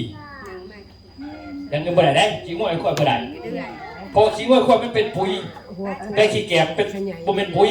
เป็นตัวแก่ดินเสื่อมโซ่แต่ว่าเบิดหน้าสิใช้ขี้แกบเบิดเฮาจะเอาใส่แม่นบ่มันยากเลยเอาซะเห็นบ่ฉะนั้นของเฮานี่มันสามารถกู้ได้ฉะนั้นของเฮาจึงเป็นปุ๋ยที่ลดต้นทุนเพิ่มผลผลิตเพื่อเพิ่มกำไรขึ้นธรรมชาติสู่ไปดินเป้าหมายหลักเข้าโฆษณาคือ4ข้อนี่เท่านั้นทุกท่านวันนี้คือปุ๋ยเฮาลกแต่ละอย่างปุ๋ยนี่ให้เข้าใจปุ๋ยเด้อปุ๋ยนี่โรงงานเขาผลิตอยู่โรงงาน1โรงงานผลิตอยู่100 กาประเทศไทยมี100,000 กว่าบางคนว่าปุ๋ยคือหลายแท้ จักจะเอาตอนใดเป็นป่ะอันนั้นแสดงว่าเขาหันบนจากเขาบ่มีข้อมูลเรื่องปุ๋ยถ้าเราไม่ข้อมูลเรื่องปุ๋ยเขากระจักมาสิเอาตัวใดเขาตั้งใจไปแล้วเลยแม่อันนี้เขาบ่จักเด้ชอบเบิ่งกระสอบง่ามกูก็ซื้อเลยแสดงว่าเขาบ่มีข้อมูลด้วยปุ๋ยนี่นะเพราะว่าแต่ว่าเขามาขายแข่งกันเนี่ยเมย์ไปนั่งหนาโรงงานเด้อโรงงานเดียวกันไปนั่งเบิ่งไปซื้อนี่นะมือหนึ่งมันออกอยู่ประมาณอยู่40-50 พวงโรงงานเดียวกันมันออก50 พวง50 กาเอาคือมาประดาโรงงานมันคือเห็นหลายอันเท่าไหร่โมเมนไหนเขาเห็นตามพืชที่เขาต้องการให้ผลิตเพราะว่าโรงงานเขาผลิตทุกแบบพอโรงงานเขาที่มีสูตรไปแล้วคือเห็นนี่นะเขามีสูตรไปแล้วได้เด้อปุ๋ยทุกแบบพวกนี้แหละแต่ให้เข้าใจว่ามันคือหลายคือน้ำดื่มนี่นะน้ำดื่มนี่มันก็มีหลายกามีภายในกินกาเดียวเลยพี่บอกแต่เขาคือประจุอ่ะพอเขาจับมันดูได้มันเป็นอย่างขึ้นน้ำดื่มมันจับเนาะเขากับกินตัวได้ก็ได้ปัดปุ๋ยเขาคือว่าเขาบ่จักดิเขาจักแต่ว่าเคยใส่กระสอบตัวนี้ปัดหน้าปัดเท่าจักไปข้างในมันบ่ต่างกันเห็นหรอใครเขาจะเช็คที่จริงอ่ะมันแบบเดียวกันมันบ่ต่างกันแบบเหล่ากันมันต่างกันยี่ห้อเพราะเบอร์ผลิตผมเดียวก็มีต่างกันยี่ห้อปุ๋ยมันบ่อึดกาโฟดำกายังอึดกระปกกระปันในขนาด46กระสุนกาเพชรยังมีนี่แต่เฮาหันเขาพันบ่จักไปอีหยังนี่นะบ่จักแต่ว่ากาเนี่ยกูบ่เคยกูสินี่คือว่าเขาเข้าใจแล้วนี่ที่จริงเขาเข้าใจว่าปุ๋ยเป็นหยังไงวะปุ๋ยนี่มันมีทั้งหมดอยู่1 2 3 4 5 6 กลุ่มบนโลกไปนี่มี6 กลุ่มฉะนั้นมันเขาจะขายเต็มบักหลายนึงเด้อก็แบบเมย์บ่สบายแล้วก็ย่างไปห้องหมอแล้วมันมีสารยาเขาแม่ยาซองเบิ่งเต็มเพิ่นเขาไปถามเบิ่งภูเขาขายยาว่ายาเจ้าบักหลายสิขอถามเลยนะกินตัวนี้มันสิเศร้าห้องหมอเขาจะหลอกไปจะไหนบ่จักเนาะเขาบอกบ่จักเลยกูก็อยู่นี่มากจนกูเฒ่าสิออกบำนาจน่ะบ่จักมาแต่เศร้าแต่ว่าเจ้ามันเป็นอีหยังแม่นบ่แล้วคอยสิจัดให้แม่นบ่พืชคือกันเด้อบ่แม่นมันคือตัวเองเด้พืชมันเป็นอีหยังมันเหลืองหย่อนหยังเพี้ยลงหย่อนหยังเขาก็จัดให้อันนี้เฮาบ่จักบัดนี้เฮาจัดการไปด่าเขาได้ไปซื้อเองก็บ่ถือคือเก่าเขาบ่เข้าใจนะเห็นบ่ฉะนั้นบอกปุ๋ยมันมี6 กลุ่มตัวกันมันมี6 บักหลายมีแบบหน้ามีแบบเม็ดมีแบบผงเบิดแต่ว่ามันสิแบ่งมันเป็นอันใดเป็นสารปรับปรุงดินอันใดอาหารนอกอาหารเสริมอันใดเป็นเคมีมันต้องมีตัวเลขเท่านั้นถ้าไม่มีตัวเลขมันเป็นปุ๋ยเคมีง่ายกว่านี้พ่อและอินทรีย์และมีชีวภาพนะมีฮอร์โมนฮอร์โมนคือไข่ทั้งใบเห็นบอกสินี่ปุ๋ยขนาดแต่ปูติปูติพอติแม่มันจะมีขี้หมูขี้งวกขี้ไก่เท่านี้แหละผมมีหลายดอกแต่พวกนี้ผมให้ใส่ปนกันไหนสูตรเพิ่นเพราะว่าขี้หมูนี่ให้ปลูกพืชกินหัวขี้งวกปลูกพืชกินใบขี้ไก่ปลูกพืชกินหมากกินผลถ้าเราใส่พิษก็ไม่ได้เด้อฉะนั้นขี้ง่วงขี้ข้วยนี่ให้บ่อนหน้าตีนบานมันคือเขียวจะซื้อมาเป็นหมาเป็นรีบเป็นอย่างเพราะว่าพวกนี้มันลิดให้เขียวมันบริลิดให้มาคันอย่างไรมันเป็นบาดนี่ต้องขี่ไก่ขี่เป็ดเห็นอ่ะมันมีมันไหนมันเป็นว่าจะใส่มั่วมันเป็นไหนเห็นอ่ะแต่ขี้แกบคือปรับปรุงดินฝืนฟูดินสูตรมันมีธรรมศาสตร์ซ้อนไปแล้วกว่านี่สูตรแต่ปูเป็นอะไรสิท่านบอกฉะนั้นนั่นบอกปุ๋ยของเขาต่างๆเนี่ยเขาบริเวณเขียวอย่างเดียวเพราะทาเขียวนะขี้ง่วงขี้ข้วยกับเขียวว่าหน้าที่บ้านเขียวแต่เขาบริต้องการเอาเขียวเขาต้องการเขียวส่วงต้นเลือดในจะได้มาเนาะเขาเนาะปอไม้มันให้เขาจะปอไม้ก่อนเนาะปุ๋ยมันมืดเป็นถัดเขาจะตัวนี้ก่อนใช่ป่ะฉะนั้นปุ๋ยที่เขาขายกันนี่ของเขาเป็นกลุ่มอินทรีย์เคมีของเขาเป็นอินทรีย์ด่วนเลยแต่เป็นเคมีอีกคืออินทรีย์เคมีเป็นยังคืออินทรีย์เคมีมันจะไวแค่อินทรีย์อย่างเดียว3 ปีจะคืนเขาจะมาจากใส่ก็ได้อินทรีย์อย่างเดียวไม่อยากใส่ละเห็นป่ะเพราะเขาเป็นอินทรีย์เคมีนี่เขาก็จะไปเยี่ยมจากโครงงานโดยตรงเลยจากเจ้าของโครงงานเขาผลิตบองเดียวบอกไล่หนุปุ๋ยบื้นๆท่านเนี่ยเต็มจิตแต่ให้เขาใจคนนึงคือถามมีเลขหากระสอบคือปุ๋ยเคมีกายยังบ่ต้องสนใจเด้อคันมีตัวเลขหากระสอบคือเคมีหรอกบ่ต้องว่าแม่นเคมีแม่นคันมีตัวเลขหากระสอบแม่นเขาใจสิก่อนเนี่ยบ่เป็นกายให้กระตามบ่เลขสังขารไม่ว่าเลขค่าเคมีของปุ๋ยเนี่ยให้ว่าปื้ดกัน15 13นี่แหละกาเจียกากงจักปื้ดปุ๋ยมันชื่อจังปุ๋ยเต็มจิตเต็มเดือนผลิตจากบองเดียวเป็น100 กาล่ะแต่ว่าเขาคือเห็นพวกนี้เขาขายคนละบอลพวกนี้เขาจะเข้าโครงการอ้อยโครงการยางพาราโครงการสตรอเบอรี่ ได้เขาจะเขาโครงการเขาบัตรเฮาสิเห็นแมนพวกนี้แม่นบ่เป็นยังไงพวกนี้มันขายในอาหารค่าเขาก็เห็นตัวท่านอยากเห็นพวกนั้นถ้าต่อไปโครงการเขาบอกเอาพวกที่4อีกได้ตัวนี้มันขายอาหารค่าเพื่อเป็นตัวเลือกกับชาวเกษตรกรซื่อเข้ามานะฉะนั้นกล้าพวกนี้ให้เบิ่งเนื้อบ่สนใจกล้าให้เบิ่งเลขว่าเขาใส่หยังก็ตามถือเพิ่นแหละใช่บ่นี่ปุ๋ยพวกนี้ตัวนี้มากก่อนหมู่บ้านเฮาเนาะ30กว่าปีละมาก่อนหมู่1620เขาบ่เว้าเรื่องอื่นว่าตัวเดียวจักก็บ่เคยใส่ตะกี้ก็อาศัยปุ๋ยอาศัยธรรมชาติบัดใส่ปุ๊บเลย1เขียวพุกโลนึงก็เขียวพุกถ้าจะใส่ไป3ปี1ปี2ปี3ปีกฎของปุ๋ยเคมีเด้อทุกๆ3ปีจะต้องเปลี่ยนถ้าบ่เปลี่ยนให้เพิ่มจำนวนจาก1กระสอบปุ๋ยพ่นก็เป็น2จาก2เป็น4บาทนี้เจ้าเพิ่มบ่ไหวขึ้นเท่ามันบ่พอเขาก็เลยว่าโอเค3ปีปุ๊บตัวนี้มาเมื่อกี้มันบ่มีเลยมาเขาก็บอกว่าเอาตัวนี้ห้องเพื่อนนะเอาเถอะตัวนี้เลงมันบ่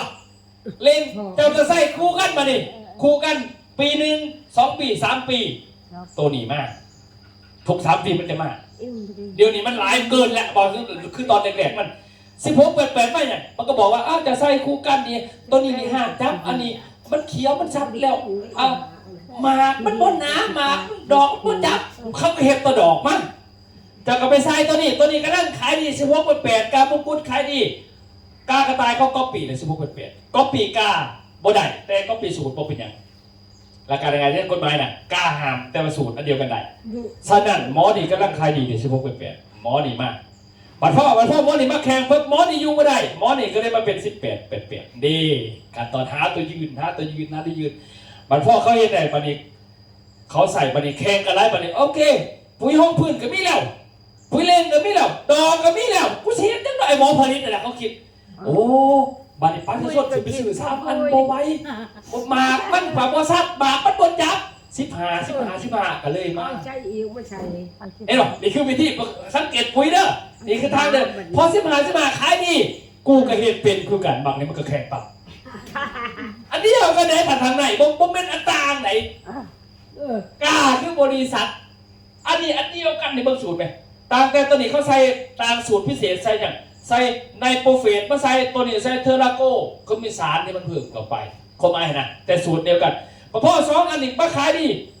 มันนี่ก็เหตุบัดนี้รุ่นใหม่ประจักษ์สังเฮาแต่เขาขายดีกาซอฟ้าเคยใส่บ่นั่นนี่ประจักษ์เนาะแต่เขาก็รวยได้เนี่ยหมอนี่ก็เห็นมันสิมาที่เห็นประจักษ์สักเขาเป็นยังไงมาขายสรุปแล้วถ้าเขาได้ปุ๋ยซื้อสอบได้อันเดียวกันพอนี่สูตรมันขายดีปั๊บมาเบิ่งแล้วมันนี่จือปุ๋ยเคมีเด้อจะใส่สูตรได้ก็ตามทุก3ปีก็ให้เปลี่ยนถ้าบ่เปลี่ยนให้เพิ่มปุ๋ยบางคนเพิ่มบ่ไหวจาก3เป็น6จาก6เป็น12ได้บ่ไหวเขาจะเปลี่ยนกับบ่แน่ใจผมมีความรู้เขาเปลี่ยนเขาจะเห็นมาพอ15ขายดี16ขึ้นมาการกระต่ายมันก็เห็นอ่ะแต่เขาบ่จักเนาะเป็นยังคือบ่จักบ้านเฮาเขาบ่ได้จักการใส่ปุ๋ยปานนั้นเขาจักแต่ว่ากูเคยแล้วก็เลยเขาก็เลยว่ามาขายอะไรเถื่อนบ่ได้กูบ่ขายแม่มาดอกประเทศนี่ขายแต่เคยใส่ซะ16เขาก็ซื้อแต่ซ้ำนะเขาก็รู้อันนี้แต่ว่าเขาเห็น16นะเป็นอย่างพอเขาเปลี่ยนให้ปุ๋ยมาทำงานฐานใช้ตัวเก่าเลยมีปัญหาเห็นหรอแบบยาประดาที่เขาไปจะบอกเนี่ยจะกินรสกินกันแล้วดิปุ๊บบัดต่อไปเพิ่มจำนวนบัดนี้เขาก็เปลี่ยนจากปลาเป็นซาลาเป็นยังมากแล้วบัดนี้เพื่อให้มีการหมุนเวียนดิเห็นหรอจังได้พอ16ขายดีปุ๊บหมอเนี่ยก็เห็นแข่งปั๊บอุ้ยนะบัดต่อมาแข่งเบิร์ดบัดนี่16แข่งกันมาทั้งพ่อบัดพออีก3 ปีแล้วเนี่ยมันก็มี18บางคนมือเนี่ยมันเต็มทีบเต็มเดือนจักปุ๋ยยังตัวยังมันเต็มไปหมดเลยนะบัดยุกบัดนี้บานเท่ากับปลูกมันบ่ทันถึงนะประมาณสูงสุดตัวหาปีปลูกมันก็เลยมีสูตร0060พวกนี้ไม่เน้นไปทั้งหัวเน้นผลผลิตก็เลยมีแข่งกันนะเต็มทีบตลาดปุ๋ยเป็นทนกาแล้วมาเบิ่งทันบัดนี้สิบอกวิธีปลูกมันต้นเด้อปุ๋ยนี่สูตรมันต้นของปุ๋ยสิบอกวิธีนะมันต้นของปุ๋ยนี่ป่านเฮาส่วนมากกันกำลังสิใส่ปุ๋ยแต่กี่บ่ใส่เนาะเดี๋ยวนี้มันเริ่มจะใส่เป็นอย่างเพราะว่าดินเขาปุ๋ยมันต้นนี่เวลามันลงดินทุกท่านเขาจะว่า3 ปีขึ้นไปดินมีปัญหาทุกบ่อนเมื่อปักซองแพงจะประสานเขานี่แต่ก่อนนี่ปีหลังๆกาแฟมันตกราคาปั๊บปาจะส้นเขียดเป็นทางปลากาแฟถิ่มมาปลูกมันต้นพอปลูกมันต้นไปปั๊บเลยบ้านี้เดี๋ยวนี้ จริงๆมันก็2-3 ปีมาแล้วทางภาครัฐนี่กสิกรรมเนี่ยคือ เขาจะมีขอห้ามบางคนห้ามประชาชนเมืองปากซองปลูกมันต้นถ้าปลูกปุ๊บก็คือไม่ถ้าแต่ว่าพวกเคยปลูกไปแล้วแต่ก่อนเนี่ยลบทิมเพราะว่ามันเป็นทิมเชื้อราไว้ในดินแล้วเวลาจะปลูกกาแฟไปมันจะขึ้นกาแฟเขาหามเด็กเขาป้าไว้ให้พืชเศรษฐกิจพืชใหญ่ตัวนี้ท่านบานเนี่ยท่านเขาบ่ใส่ปุ๋ยเนี่ยมีปัญหาแต่ว่าสูตรของมันต้นมันบ่แม่นเขาไปซื้อยังใส่ก็ได้ไหนกล้ากระต่ายกันซื้อลงมาเวียนแต่ละสูตรมันเป็นจังซี่มันต้นมันที่มีทั้งหมดอยู่4สูตรพืชจังสิสมบูรณ์ดินจังสิดีเคมีก็ได้ดินดีคือเก่าแต่หาใส่เลยเด้มันมีสูตร18 46สูตร46 สูตร16 88 00 60 4ตัวจะต้องได้ใส่ไปน้ำกันจนหอดกระดูกเกี่ยวบ่แม่นจะสิมาใส่แต่ละอันหรือเป็นส่วนผสมกันใส่บ่ได้เข้าใจไว้บ่จับมันบ่ไหวเนาะอัตราการใส่มันกระสอบหนึ่ง50 กิโลเขาให้ใส่1ไร่หนึ่งเท่ากับ66ไร่ต่อ1 เฮกตาร์ฉะนั้น6ไร่6 กระสอบตัวสูตรไว้บ่จับบ่ไหวตายเลยเห็นป่ะฉะนั้นสูตรไม่เสร็จทันเบิ้งได้ว่านี่สูตรมันต้อง4แบบสูตรมันต้นแล้วพอเบิ้งนี่คือกากระต่ายก็สอนเด้อเบิ้งได้ว่าถ้าเขาอยากซื้อปุ๋ยกากระต่ายไปใส่มันต้นเจ้าต้องซื้อใส่เด้อนี่วิธีใส่เด้อกากระต่ายสอนเองก็ได้เด้อนี่ฟังหนึ่ง ฝรั่งหัวใหญ่เปอร์เซ็นต์แป้งสูงต้องบำรุงด้วยปุ๋ยตรากระต่าย เตรียมแปลงปลูกเพิ่มอินทรีย์วัตถุในดินแนะนำใช้ปุ๋ยคอกเพื่อให้ดินอุ้มน้ำได้ดีขึ้นใส่ปุ๋ยรองพื้นแนะนำใช้ปุ๋ยตรากระต่ายสูตร15 หรือปุ๋ยตรากระต่ายสูตร16 88เพื่อให้ดินสมบูรณ์จากนั้นจะทำการปรับท่อนพันธุ์ ตัดเนี่ยเขาแซ่แค่นั้น สำหรับการบำรุงมันสำปะหลังอายุ 35-40 วันแนะนำใส่ปุ๋ยตรากระต่ายสูตร15 หรือปุ๋ยตรากระต่ายสูตร16 88ผสมกับปุ๋ยตรากระต่ายสูตร4600ช่วยบำรุงให้ต้นมันสำปะหลังเจริญเติบโตเร็วลำต้นแข็งแรงมีความสมบูรณ์บำรุงระยะระเบิดหัวมันอายุ 70-90 วันเป็นช่วงสำคัญมากเนื่องจากมันสำปะหลังจะเริ่มลงหัวสะสมแป้งแนะนำบำรุงด้วยปุ๋ยตรากระต่ายสูตร15 หรือปุ๋ยตรากระต่ายสูตร16 88ผสมกับปุ๋ยตรากระต่ายสูตร0060ช่วยให้มันสำปะหลังลงหัวได้ดีหัวใหญ่ได้น้ำหนักเปอร์เซ็นต์แป้งสูงขายได้ราคามันสำปะหลังหัวใหญ่เปอร์เซ็นต์แป้งสูงต้องปุ๋ยตรากระต่ายปุ๋ยอันดับหนึ่งในใจพี่น้องชาวไร่ชัวร์เด๊ะ อันนี้คือถ้าเขาจะใส่มันตดต้องเป็นแบบนี้นะสูตรมันจริงๆบ่แม่นเขาเข้าใจเองไหนแต่วันนั้นส่วนไหนเขาใจเองเนาะเห็นเราปุ๋ยก็ซื้อเรื่อยบอกซื้อไปแล้วต้องใส่ตามเขาบอกอันนี้คือสูตรที่มันสมบูรณ์แบบสูตรคือกากระต่ายท่านเห็นป่ะนี่แต่ปุ๋ยเขาเนี่ยพันตั้งวะนี่ปุ๋ยเก่าเกษตรโน่เขานี้เห็นออกแบบมาเขาจักกับปัญหาบ้านเขาซื้อตามนี้มันบ่ไหวก็เลยเห็นมาบ้างเอาจังซี่ของเขานี่ปุ๋ยเม็ดนี่นะไฮไซตะเพาะบอลได้ทีมันเคยเน่าปีกายจังใส่ขั้นบนเน่าอย่าใส่ตัวนี้มันจะขาดเสลาเกศเสลาเป็นรักเลยตัวนี้เด้อเสดัดใส่แล้วมันสิเกศขาดเสือลากในดินมันจะซอยได้ตัวนี้คนนึงแล้วดินมันจะหลวมหัวมันสิใหญ่ตัวนี้แต่ว่าแนะนำลักๆคืออยากให้ใส่แบบปุ๋ยน้ำนี่เป็นอาหารพืชสิบอกวิธีเด้อบางคนโอ้คุยขาดฉีดขาดยังบ้านเขามันตอนนี้เขาสิบอกถึงว่าเขาเคยใส่จังไหนเนาะสิบอกวิธีใส่ที่มันถือต่อมาเขาสิใส่จะได้มันจะถือต่อดีกว่าทันเบิ้งเด้อคือมันต้นนี่นะมันต้นนี่ถ้าเขาจะใส่ปุ๋ยทั้งเม็ดนี่นะใส่ดินบอลได้ทีมันเคยเน่าปีกายจากใส่แต่มันสิบแฮปปี้นี่มันเน่าแล้วมันสิเกดินให้พอแต่ถามว่าใหญ่มันสัดใหญ่มันหัวใหญ่มันเคี้ยวใหญ่มันง่ามเขาเสร็จจังไหนเน้นวิธีคือกันเอาปุ๋ยหนามไปใส่เพราะว่ายังพืชที่เป็นมันต้นนี่นะมันเป็นพืชทนแรงทนฝนแรงเท่าไรก็เกิดได้แต่ว่าพืชพวกนี้นี่เบิ่งลักษณะต้นมันแม่พวกนี้มันออกแบบกินอาหารทางอากาศมันบ่ได้กินอาหารทางดินเพราะว่าเบิ่งลำมันก็เป็นขอใบมันก็หนาเด้อมันอาศัยกินถาดอาหารทั้งลำกับทั้งใบปาก2 ปากกินหลายกว่าแล้วมันกินทั้งหากได้ยังไงกินแต่เดือนทบิดเพราะว่ามันต้นนี่เวลาเจ้าปักลงดินไปแล้วหันมันจะบ่ทันกินปุ๋ยเลยจนกลัวว่ามันได้1 เดือนใบมันเลยจีวีขึ้นมาก่อนหากมันจะมีแต่พอเขาเดือนที่2หากมันบ่มีหากมันจะเป็นหัวเมื่อเป็นหัวจะไปใส่ปุ๋ยเม็ดมันก็บ่กินคือเก่ามันกินทางอากาศเห็นป่ะเพื่อมันไหลหัวมันใหญ่มันกินแต่เครื่องไหลลงหลุมดิเขาปลูกหัวแล้วปลูกเอาไปปลูกหัวนี่เด้อฉะนั้นเขาบ่เข้าใจเขาบ่คือว่ามันง่ายเนาะบัดนี้วิธีการใส่มันต้นพวกนี้ถ้าเขาอยากใส่ปุ๋ยเม็ด กับปุ๋ยเคบอกที่มีกันแต่ใส่ในมดข้างนอกสิใส่จะได้มันสิบเสียแต่บ้านนอกคือว่ามันง่ายจากการส่วนเม็ดตะกวาดคัดส่วนเม็ดตะกวาดเนี่ยทาหน้าเข่าเลยถูกต้องเพราะมันไม่หนาแต่ผัดจะปลูกต้นหินมันบ่ได้มีหนาได้เจ้าลงไปปุ๊บมันก็ระเหยขึ้นอากาศตัวโหนมันโหแสดงว่ามันเสียไปละครึ่งหนึ่งนะส่วนที่เหลือก็แมนวัดสะพืชกินมันบ่ทันลงหาพอมันเดือนทพิษน่ะฉะนั้นวิธีใส่ปุ๋ยเม็ดจะได้มันสิทนจะต้องขุดออกนี่ขุดออกแล้วก็ห้อยแล้วก็ถมทุนบ่ได้ขุดออกห้อยถมบดสวนใดบ่บ่ไหวฉะนั้นวิธีสิบอกเด้อวิธีที่ดีที่สุดอย่าใส่ปุ๋ยเม็ดใส่ปุ๋ยน้ำฉีดพ่นรดยางรดจบวิธีใส่ปุ๋ยพวกนี้แหละประหยัดแล้วก็สบายตัวนี้วิธีใส่เขาเด้อตัวนี้เป็นหัวเสือปุ๋ยบ่เป็นปุ๋ยน้ำปุ๋ยเป็นทุกสูตรเป็นตัวนี้เป็นหัวเสือมันหัวเสือตัวนี้เขาเอามาแช่เอาไปแช่5 cc เพราะ5 cc นี่ตัวน้ำ100นี่นะฟุ้ยนึงนี่นะแช่30 นาทีเอาไปปลูก30เอาไปปลูก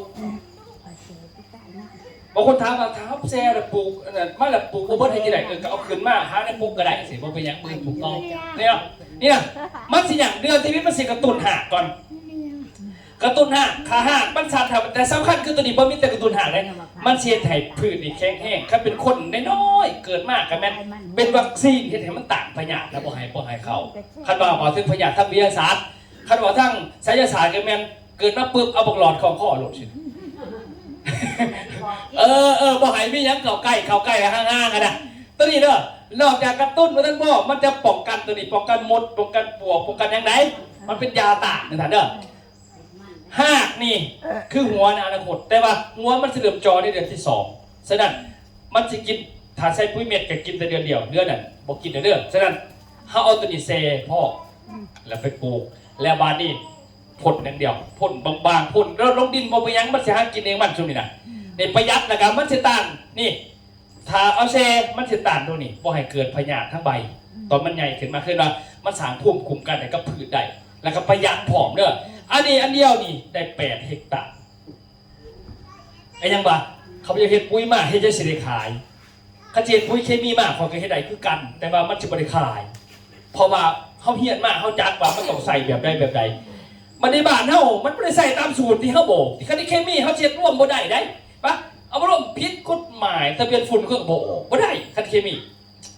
มันต้องเฮ็ดจังได๋ให้มันไปบ้านเฮาใส่หมักใส่บ่พอท้องเทื่อเลยนะเนาะสิไปใช้ตามสูตรตามเขาว่าเฮาปรับบ้านเขาได้เฮาเฮ็ดบ่ได้ก็เลยว่าหย่อลงมาที่จะให้เฮาได้ก็เลยว่าต้นนี้นี่เน้นในการประหยัดลงก็คืออันเดียวนี่8 เฮกตาร์ตัวนี้เด้อต้นนี้แซ่ได้แก้ปัญหาพวกนี้ได้เบิดนี่เมื่อมันเปิดทีวีไปนี่ขึ้นมาเนี่ย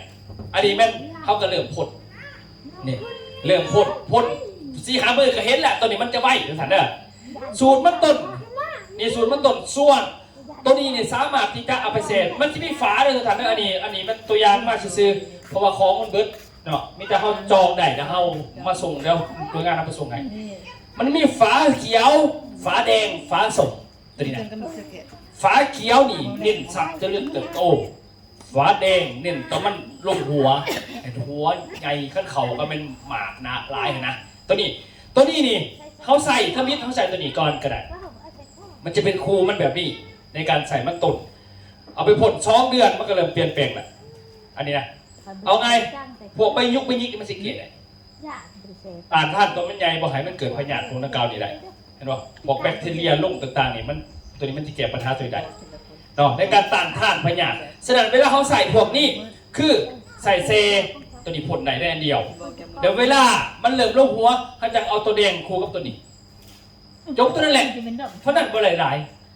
ประหยัดผอมต้องไปซื้อปุ๋ยมหาศาลชัยชวนเอาพ่นกับซื้อเต่าอันนึงพ่อเต่าอันนึงคืออยู่ปักเซ่มันประมาณ500,000นี่ก็ได้ละใส่ได้ตลอดมัดแบบใส่ไฟฟ้าก็ได้แบบบ่ใช้ไฟฟ้าก็ได้มันมีขายอยู่ประหยัดลงไปซะนี่บ้านเขาบอกเขาลงทุนหลายเพราะว่าแต่ว่าบ้านเขาสิเฮ็ดเพราะบ้านเขานี่มันเป็นสูตรเฉพาะดีเพราะเขาไปเฮ็ดตามนี่เขาก็บ่ซื้อพอเขาบ่ได้ขายเอาแต่แป้งเขาบ่ได้ขายเอาแต่จำนวนน้ำหนักเขาขายเอาแป้งน้ำคัดชั้นต่างๆเขากับคัดอย่างดีๆใช่ป่ะเขาใส่ลงหัวทอเหมือนแบบเขาพี่ได้แต่บ้านเขาไปลงตัวนี้ห่วยทอเสียหมดพอเขาเห็ดบนเชียนเขาเห็ดทำมา เฮ็ดให้มันแบบกูมีแนวเฮ็ดด้วยนะมันบ่แม่นว่าเฮ็ดแบบว่าเป็นชีวิตจิตใจแบบอาชีพนะมีคำหนึงข้าพเจ้าฟังจากแผนกกสิกรรมแขวงสิกองเขาบอกตอนนั้นข้าพเจ้าไปประสบเพิ่นบอกว่าคนลาวนี่ว่าเป็นมีอาชีพแต่คือบ่มีอาชีพเด้เป็นอย่างกับว่าบ้านเฮานี่ว่าอาชีพชาวนาแต่บ่แม่นอาชีพชาวนาคันอาชีพบ้านเขาคือต่างประเทศเขาว่าอาชีพนี่คือเขาจะกลุ่มในอาชีพเขาอีกบ้านเฮานี่อาชีพชาวนาแต่บ่ได้เฮ็ดแต่ชาวนาสวนก็เฮ็ดหน้าก็เฮ็ดสวนก็เฮ็ดแบกปูนก็ไปเฮ็ดเบิดทุกอย่างเนาะแลกเพชรอันนึงแต่ว่าทั้งหมดแล้วเป็นหนี้คือเก่าเพิ่นปีมาแม่นบ่แต่บ้านเขาญี่ปุ่นอาชีพเดียวรวยส่งลูกเรียนต่างประเทศโจมบ้านเฮาเด้มันบ่แม่นเฮาเฮ็ดให้มันเลวขนาดว่าดำหน้าก็ยังฝ่าวเลวแข่งกันเบิ่งหน้าข้างๆไปสิว่าอีกกว่ากันกาบาบูสิเลียวแล้วกูก็ดำหางทิ่มพร้อมคือบ่เฮ็ดพร้อมตัวนั้นเฮาบ่ได้เฮ็ดจริงๆกันนะคันได้จริงๆชนบ้านเขานี่มีหน้า1 เฮกตาร์เฮ็ดจังได๋คันคู่สิเป็นแนวอื่นขึ้นมาอีกเพื่อขายได้ผู้ใดเขาน่ะเฮ็ดจังได๋ดินตัวนี้เขาคืนไปว่าจากตีเฮกตาร์นึงเขาเฮ็ดได้100 กระสอบพี่หน้าเขาไม่ได้120เขาคิดจังซี่นะบ้านเฮาโมโหนะญาติแต่หมู่แล้วก่อนกับญาติบ่ทันมากันนั้นเดี๋ยวมันสิเลวแล้วมันสิไปเฮ็ดอย่ามันนั่งกินกาแฟก่อนกูพูดมันเป็นจังซี่ก็มันเหมือนอาชีพแต่บ่เป็นอาชีพแต่บ้านเขาเป็นอาชีพเด้นี่เขาลงทุนกับมันแท้เขาว่าพูดน่ะใส่ระบบน้ำยศต่างๆลงทุนซ้ำนี่สบายเขาเลยเนี่ยพูดเขาใส่กันบ้านเอาไปลงแบบนี้เสียหมดนะพอว่าอย่างใบนุ่มขมือไปเนี่ยพูดไปเป็นกรรมกรอยู่ไทยบ้านนอกเหลือแต่ไม่ใหญ่นางเฝ้าหน้านางเฝ้าสวนให้มันเลี้ยวนะครับเนี่ยแต่แรกเขาไปเจ้าก็เลยว่าโหจักวัฒนธรรมคนบ้านเราย่อลงมากเพราะขั้นบ่ใส่ปุ๋ยมันก็บ่ขึ้นทั่วมือเนี่ยเขาต้องใส่จะได้สิประหยัดจะคล้องแต่ให้มันเห็นผลก็เลยเห็นเป็นเก่าเกษตรโนนี่มากนี่คือแผนของเขาท่านเนาะนี่เขาใส่ฟันมากท่านเนาะนี่นะแสดงขั้นเอาใส่ตามสูตรจริงของเขานี่ยากเลยปุ๋ยเคมีเด้อยากเอาของเขาแทนของเขานี่มันเป็นสูตรปุ๊บลงไปแทนพวกนี้มันประหยัดพอมันต้องไปใส่ถึง4พอปกตินี่จะใส่เคมีเด้อส่วนมันกำลังเลย30 มื้อตัวนี้คู่กันมันเป็นอันเดียวเด้อันนี้บวกตัวนี้90 มื้อตัวนี้บวกตัวนี้เด้อแล้ว1 ถึง 3 เดือนตัวนี้บวกตัวนี้3 6 เดือนตัวนี้3 4ได้เก็บเกี่ยว1 2 3 4 5 6 7 8 9ไว้บ่เอาสรุปแล้วคือขายบนดันใส่คาดีปุ๋ยบนใดแสดงเขาก็เลยหย่อมาว่าปุ๊บลงไปในอันเดียวแล้วให้มันกลุ่มบนจอดเกี่ยวจังสีนะปุ๋ยเขาเป็นจังสัตว์บอกว่าปุ๋ยเขาออกแบบมาแบบไหนมันให้ประหยัดลงให้มันถึงต้องมันบอกฉะนั้นถามว่าบ่ได้มันเน่าเขาจังใส่ปุ๋ยเม็ดเด้อเขาไม่ได้บอกเพื่อจะขายปุ๋ยเนี่ยบอกเพื่อให้เขาประหยัดลงแล้วก็จะได้มันสีได้นะตัวนี้ฉะนั้นผลมันได้ดีอยู่แล้วแหละเพราะเขาปืนมาจากเธอได้กันแล้วข้าสั่นโอ้เขาจะบริหนาด่านมากบริได้3 เดือนเมื่อปีพอถึงว่าน่ะเขาพยายามมาอยู่ก็เขามั่นใจของเขาแล้วเนาะเขาจังมาอยู่มาเพราะเศร้าจะเถื่อนน่ะคนอื่นมาเถื่อนนี่หอกระหลาดเนาะมีแต่เขาด่าหัวเขามา3 เถื่อนที่พุทธด่าก็อยู่นี่น้ำแก่มันน้ำกัดนะนี่นะท่านมันต้นเนาะถ้ามันเป็นอันสี่ก็กู้ได้จากตัวนี้มันเป็นตัวกู้คงเพลคงพังของผืนตัวนี้มันจะกู้ขึ้นมาเดี๋ยวมันจะคอยขึ้นมา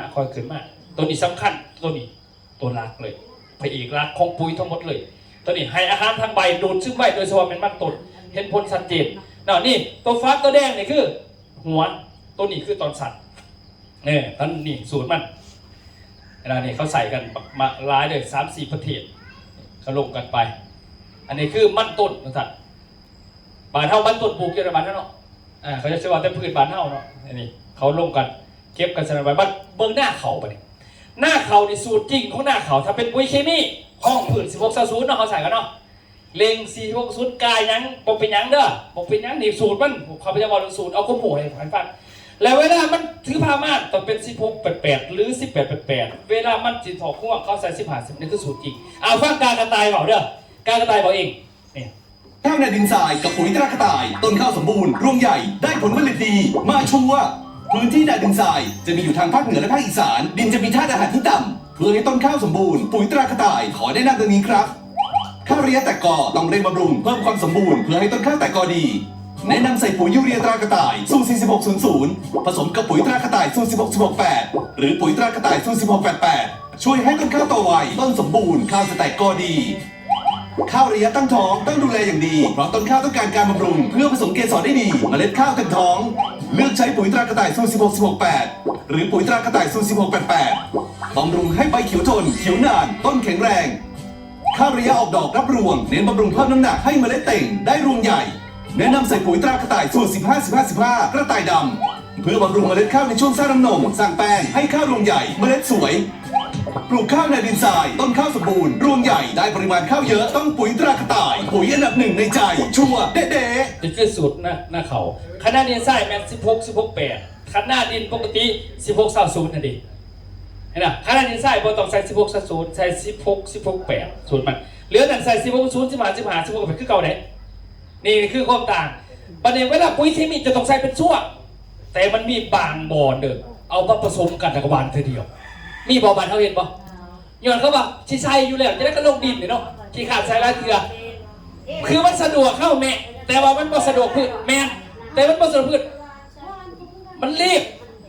คันหน้าเนี่ยที่แบบว่าเขาบ่เคยใส่มันยังได้อยู่เพราะว่ามันมีอาหารในดินในแม่ดินมันบ่ทันเสื่อมจะผสมใส่ได้ปีทมิตได้เด้อ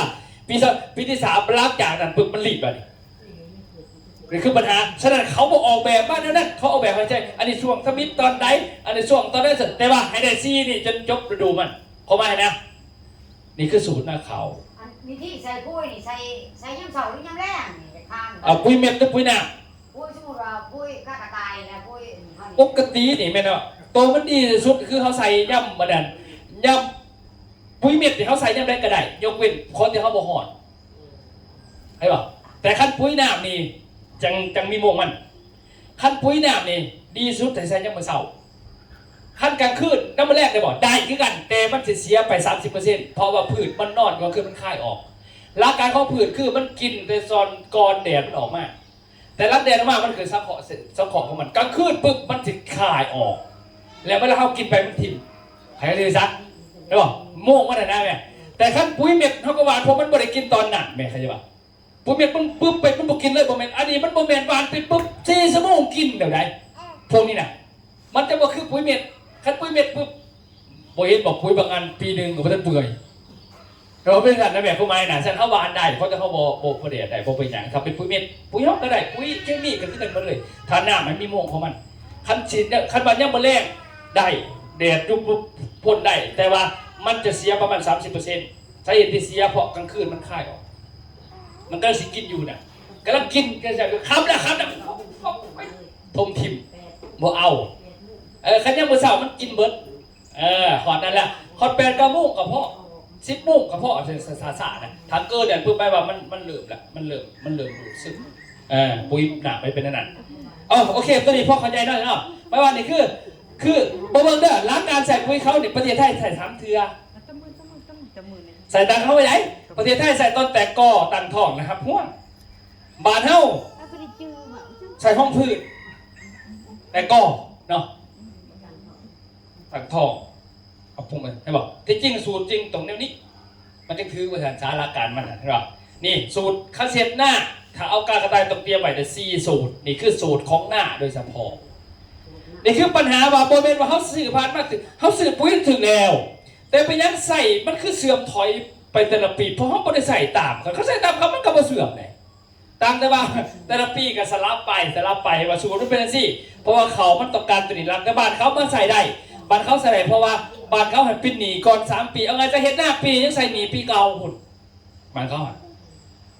ใส่เฮ็ดหน้าปีนี้ใส่หนีปีก่อนเพราะว่า2 ปีก่อนติดหนีนั่นสหกรณ์บ้านเขาสบายนางเอาเงื่อนเขาคนไปหายจะเป็นหนีได้เขาหักเงินเจ้าบาดไปบ้านเท่า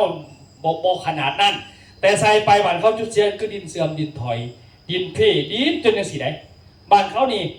ให้บอกสมัยผมมีปุ๋ยน้ำดิทาจังสีนี่มันต้องทิมปั๊บหน้าเหือไป3-5 ปีจะค่อยมาหือขึ้นขั้นสั่น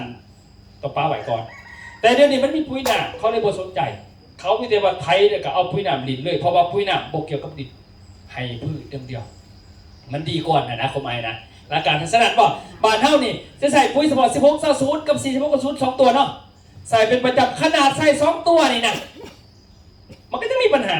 เพราะว่า30 กว่าปีที่เขาใส่มาบ่เป็นกำลังเลิกปุ๋ยเนาะ16-20 ห้องพืชเลงตัวนี้ใส่ก็ไปก็บ้าแต่ละฤดูเพราะเพื่อทำมีหน้าแซงน้ำกับ2 เทื่อใส่ เขาใส่ไนโตรเจนตัวนี้นะเลขข้างหน้าเนี่ยให้ใบให้ลำโดยเฉพาะบานเฮาบอจักว่าพืชต่อการยังตัดแต่ว่าขั้นใบเขียวลำมันได้เขียวกะขักมันบอกเฮามันขึ้นเองได้ในจริงอ่ะตอนทมิตเป็นแมนแต่หลังจากนั้นมันบ่แมนนะใครแบบเขาเลี้ยงลูกเขานี่นะตอนยังน้อยอยากให้มันอ้วนเนาะตะปูเนาะปากเป็นทหารเนาะก็แล้วมันเป็นสาวเป็นแบบมันเป็นทหารไม่ใช่ไหนบ่พวนบอกก็บ่อีได้ยังว่ามันเลี้ยงมันก็ต้องเลี้ยงตอนหน่อยมันเป็นยังไงเนาะตอนมันอยู่ทางมันเป็นยังไงเนาะตอนมันเป็นสาวมันก็เป็นข่วงมันเนาะมันจะมีมันละถ้าผัดขึ้นมาเอาตอนมันยังหน่อยด้วยเอาวิตามินเลยก็ได้เห็นป่ะคือกันกับเข่าเขาคือกันไหนเขาผัดทรงมันวิตนะแต่ว่ามันทรงมา30 กว่าปีปัญหามากเขาใส่ตัวนี้เอาแต่เขียวเอาแต่หลับมาไงตัวนี้หักเธอเดียวจบเบิร์ตแต่14 มือเล็กซุ่มนี้บ่เอาไม่มีใครเอาหมากันเด้อเขาใส่ตัวนี้มาเนี่ยไนโตรเจนมันเพิ่มทุกปี 62%ฉะนั้นปัญหามันคือเขียวได้แต่ว่ามันหลุดเขียวมันหลุดขึ้นป่ะคือคนในแม่เขาบำรุงมันอ้วนขึ้นตัวน้อยอ้วนนี่เนาะมันเท่ากับมันอ้วนเลยไงอ้วนลมพัดกับลมกินของหวานกับว่าได้เบาหวานขึ้นเป็นบ่นอนอยู่เพื่อนนอนหายใจจะซื้อกับชิตายเป็นบ่เพื่อนคือกันมานี่จะไปใส่แต่มันนี่เพื่อนว่ามันเพิ่มแต่น้ำตาลเร็วเกินไนโตรเจนคือน้ำตาลของพืชพอพืชมันใหญ่ด้วยน้ำตาลเลยศึกษาเข้ามาได้น้ำตาลเกินพยาธิมันก็มาฉะนั้นตัวนี้เด้อมันล่มมาเนี่ยล่มพัดนิดนึงก็ล่มฝนตกพาแล้วก็ล่มเนี่ยมันหนักมันบ่ทับห้องบ่ได้เกินมันอ้วฉะนั้นท่านบอกอันนี้คืออันตรายมานี่พยาธิมาบัดเด้อพยาธิทีมันจะมาเด้อขอแรกเลยถ้าเขาเน้นเป็นเขียวเพี้ยมาเพี้ยเนี่ยมันบ่ได้มากินเขียวแต่มันมากินน้ำตาลที่เกินออกจากตดเขาที่มันทายออกมาแล้วมันมากินเห็นไหมสมัยตะกี้บ่มีใครใส่ปุ๋ยเคมีหลายมันยังบ่มีเนาะวันนี้เขาบอกสงสัยมันเขียวแห้งมันมากินโมเมนต์ไหนเพี้ยมันบ่ได้มากินเขียวคันมากินเขียวหญ้าคันแท้มันก็บ่กินซะแม่นบ่แล้วก็อันนี้ได้สั่นกบใหม่กบไผ่มันก็บ่กินมันบอกมันบ่ได้กินเขียวมันมากินอาหารที่ได้แบบเขาก็คือไนเตรต